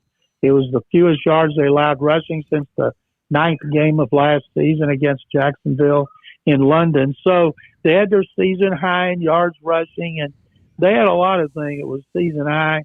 Now we got to see, was it an aberration or is it going to be a habit? These next 2 games are really tough challenges. I heard something on, I don't know what it was. The Steelers played when, Paul? Did they play Sunday night or something like that? Whenever they played Sunday during the day. They beat Philadelphia. I heard a comment in that game that they asked whether or not T.J. Watt was better than J.J. Watt. Well, I think right now people would take T.J. because he's younger, cheaper, and he's getting the quarterback better. He doesn't get double teamed like his brother does, and he doesn't get triple teamed because they have so many pass rushers on a team that led the NFL in sacks last year. So I picked TJ before the season as my preseason defensive player of the year, not JJ. John McClain, Houston Chronicle, with us on Sikkim 365 Radio. All right, Tuesday Night Football. John, do you worry like we did earlier that the NFL might decide we just need to have football every night of the week? That's not going to happen. I'm more worried about the Astros than I am Tuesday Night Football because they've lost 2 close games to the Rays to start this series. If they lose tonight, you can stick a fork in them because they're not coming back from a 3-0 deficit. But if they could win tonight to make it 2-1, then at least they got a prayer. And they do not deserve to be to win these first 2 games, and the Rays did because they've outplayed them. John, what do you think about the Raiders after their big victory this past weekend over the Chiefs? Craig, that was a huge upset. Even though the Raiders have a good offense, I mean, we were starting to think the Chiefs were invincible, and now we know they're not. Remember, they had to go to overtime to beat the Chiefs, and Justin Herbert started that game, and then they came back and won at Baltimore, so everybody thought, man, they may go unbeaten and run the table. Well, if they lose to the Raiders at home, they're capable of losing some more games. John, the Baylor Bears have gone through, as you know, Sunday night. They had to make the announcement that there would be no game with Oklahoma State. Last week they had to shut down football-related activities. Florida had to do that today. It's been a tough run, but you've watched this Baylor administration and athletic department over the years. Is there anyone you've ever seen more transparent at times and honest than Mack Rhoades? And I think that's great. I think Mack has done a fabulous job there. I'm glad some big state school hadn't come in there and offered him $10 million a year. I don't know what Baylor's paying him, but he's done such a good job since he got there after that cup of coffee at Missouri. Missouri's probably wishing they had done a better job while he was there, and I'm glad they screwed it up because I can't imagine any AD doing a better job than Mack. Just the fact he comes on the air with you guys. I'm guessing there's not a lot of AD, especially when times are tough, who'll step up and go on a talk show and answer questions. That says a lot about how much he respects you guys. Also, he knows your audience. And also the fact that he's speaking for Baylor Nation. And I know I'm just like y'all. it's depressing when Baylor's not playing. It's bad enough when they got the open date. It ruins my weekend, especially my Saturday. But, you know how we all live for them to beat the Beavos. And so if they come back and beat Texas, it'll all be worth it. And one thing to keep in consideration about COVID-19 outbreaks when you have to delay games, it allows your injured players, a lot of them, to get healthy. Like the Titans tonight have two of their best offensive players, tackle Taylor Lewan and receiver A.J. Brown, to back. And if this game had been played when it's supposed to, and Pittsburgh had been played when it was supposed to, I don't think they would have been available. So hopefully Baylor will get more of its injured players healthy for the Beavos. Is there anything that makes you happier than when Baylor beats Texas in anything? When I was younger, there was something that made me happier, but not anymore. Baylor winning substitutes for that. Oh, God. Hey, John, what's going on? Hopefully I don't. David, would you explain that to Paul, please? I'm sure. Paul probably needs it explained to him. I do. Hey, John, what's going on with the 49ers? Craig, Super Bowl losers don't go back to the Super Bowl. You know, it's just for whatever reason. I didn't pick San Francisco to make the playoffs. They started 2-0, then they got hit with injuries. But getting blown out at home by the Dolphins and Ryan Fitzpatrick, my goodness, Kyle Shanahan was being hailed as the next dynasty of coach, and now they're struggling with 3 losses in a row and no end in sight. So I can't say I thought they'd be 2-3. I just didn't think they'd have a good season because history tells us the Super Bowl loser, for whatever reason, just doesn't have a good season. Is it that depressing to lose one? I guess. No. At least the Rams had a winning record last year, but they didn't make the playoffs. Mm-hmm. I think the Patriots probably did after they lost. I'd have to look it up, but that's just something that is historically accurate. If you lose it, you think you'd be the hungriest team in the NFL, and you couldn't wait for another chance to get out there, but it usually doesn't happen. You know what's interesting, though, is that in the history back in the day when you and I remember the first Super Bowls, Oakland and Kansas City both lost early to Green Bay. Kansas City won pretty recently after that. It wasn't the next year, but they won. The Colts, of course, lost to the Jets, and the next year they won, right? And then the Cowboys lost to the Colts, and then they won the next year. So early on, and then Miami lost to Dallas, and then they won like 3 in a row or whatever it was. Not 3 in a row, but it's kind of like back then it was different. Maybe it's the free agency parity, whatever. I don't know. But it's changed, no question. I was too young to remember that. Oh, my goodness. All right, John, thank you very much. I got one more question, if you don't mind. John, Matt Rule wins another game as Panthers head coach and gets Dan Quinn fired in the process. What do you think the Falcons do, and what do you think of what the Panthers have done here as of late?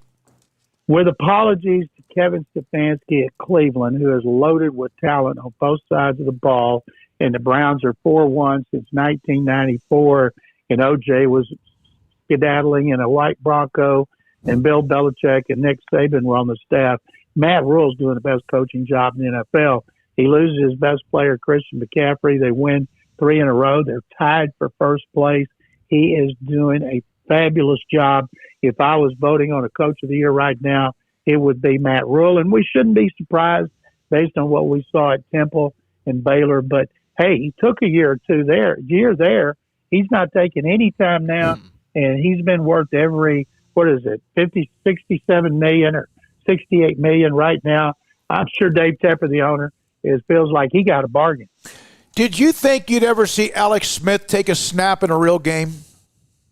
No, I didn't. And when Aaron Donald sacked him, he held his breath to make sure he got up, and Smith told him, it's okay, I'm okay. Yeah. Are you okay? He had to make sure Aaron Donald was okay.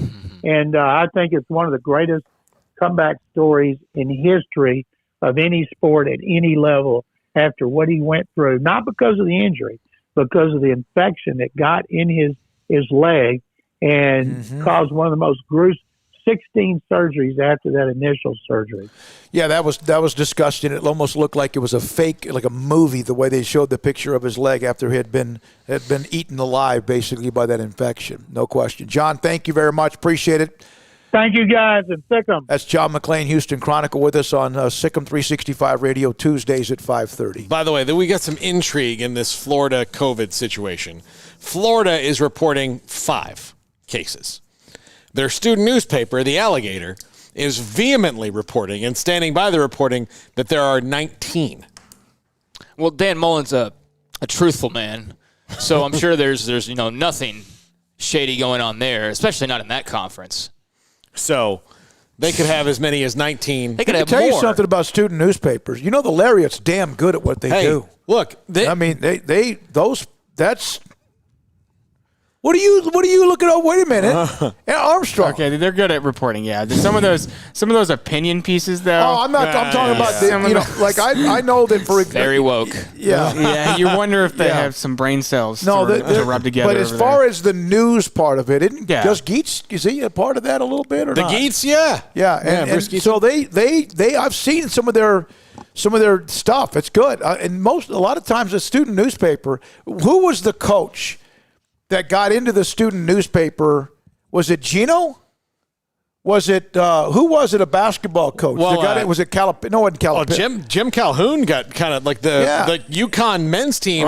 That was the student newspaper that did that story. And then there was one sexual assault scandal that happened somewhere in the Midwest that the student newspaper did all the best reporting on it before anybody got to it was Michigan State. Iowa, Missouri? Yeah, it was one of those. But they did all the best reporting on it. I shouldn't throw out universities. Yeah. I'm not sure about that. I know Michigan State had theirs, though. Okay. Are we breaking here? No, we're going to take it to the end of the show. Do we have the Ed Orgeron soundbite? Do we have time for that, Paul? Yeah, they're going to have to probably load it up. But take your time. So we've been through this. I want to get it because otherwise I'm just going to tear this up. We'll never get to it. So we know that, Craig, when was it? Sometime Orgeron started taking a little subtle shots at Dave Aranda, right? Yeah, I mean, I don't know exactly when that was, and we didn't have traditional media days or anything, so just some article that he was a part of, and he's been a part of a lot of articles since over the last year since winning that title. He's a popular guy, and the media fawns over him because he's a character and because he gives them good sound bites. But I don't recall exactly when it was, but. Yeah, he thought their defense was going to be better under Bo Pelini than it was under Dave Aranda. That's basically what he said. Here's what he said. We are so much better on defense right now than at any part of last season. This was September 17th. All right? And that was throwing some shade. I feel Bo Pelini has come in and he's brought a new energy, new excitement, the 4-3, which is what Orgeron likes to run. And, of course, Aranda was a 3-4 guy. And Aranda, remember, makeshift fixed the defense middle of the year because they were not playing well. He kind of turned the screws and they got better. Dave Aranda did a tremendous job for us, but I'm glad that we moved to the 4-3. We're much more of an attacking style. Okay, that's an opinion on the style, but what he said earlier, we're much more ahead and better than we were at any time last year. Okay, he also said this. 2 scrimmages ago, we had more sacks than we had half of last season. Does that not also speak to the fact that maybe you've lost some of the better players on your offense? He knows what to do against offenses. He's an expert at it. This is about Pelini. And so here is Ed Orgeron. This is Ed Orgeron after they lost to Missouri. I believe this is after they lost to Missouri. Yeah, after 3 games, I guess, just how would you describe the confidence level in the Bo Pelini hire so far? Well, I love Bo. I think Bo's going to be a great defensive coordinator. He's done it before, but we have to get better. And there's some things that we need to fix. We need to coach better. There's some things that we need to look at schematically, see where we can get better, and I know we will. Ed, do you feel like your evaluations are on point and that your personnel is right for what you're trying to do?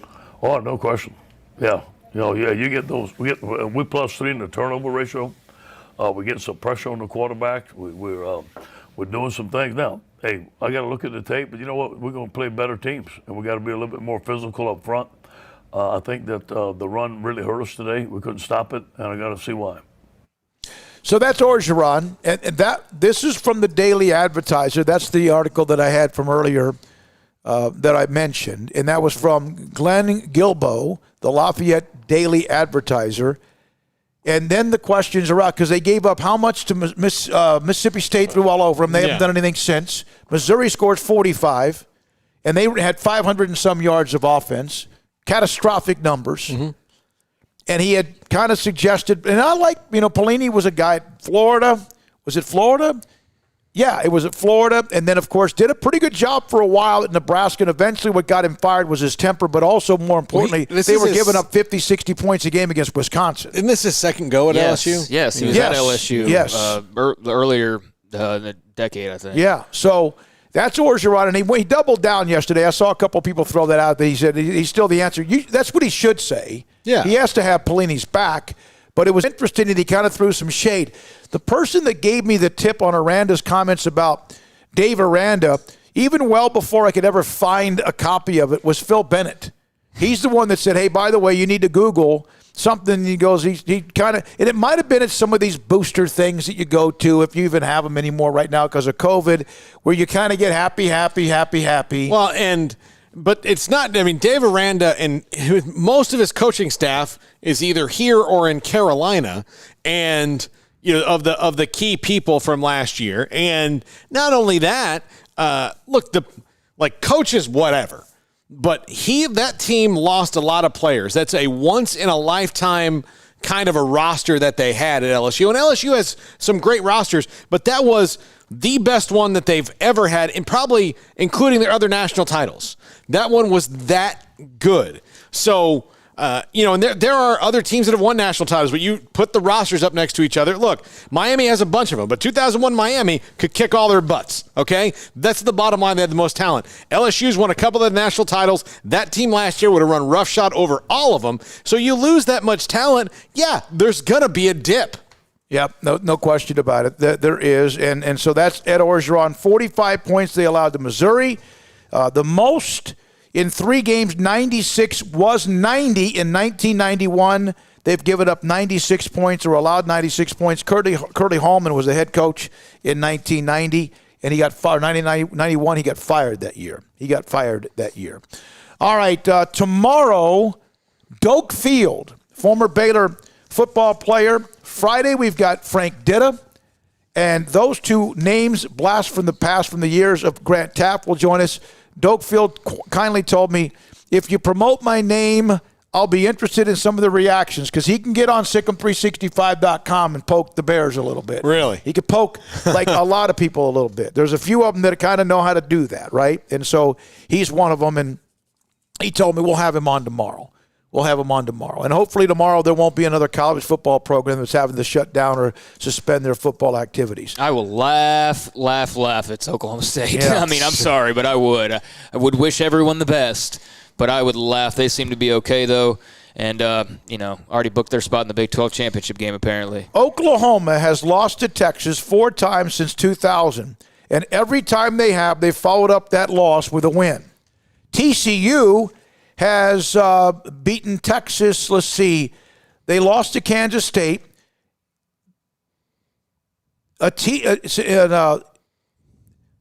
has followed a win against Texas with a loss 4 consecutive times. It's weird how that happens.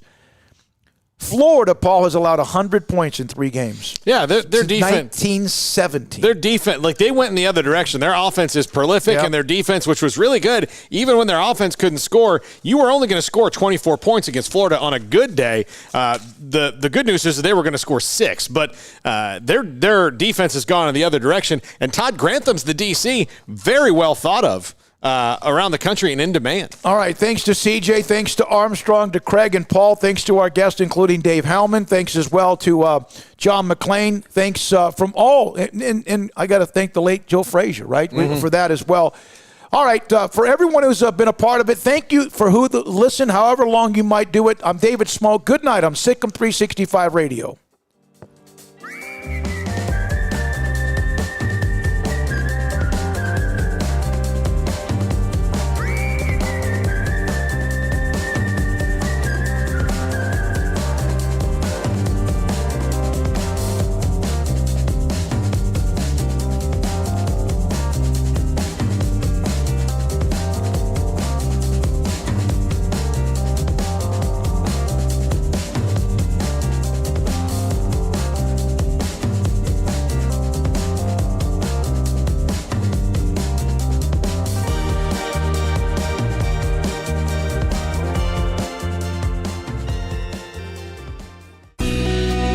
Camille Johnson Realtors guide you seamlessly through the process of buying your dream home or selling your current one. Commercial, farm and ranch, or residential, Camille Johnson Realtors can smoothly and successfully lead you through any transaction. With a team of 28 experienced agents who are excited about serving you, Camille Johnson Realtors services the entire greater Waco area. If you're in the market to buy or sell, contact Camille Johnson Realtors, 104 Midway Center in Woodway, or find them online at www.camillejohnson.com. Camille Johnson Realtors, elegant, charming, warm. Welcome home.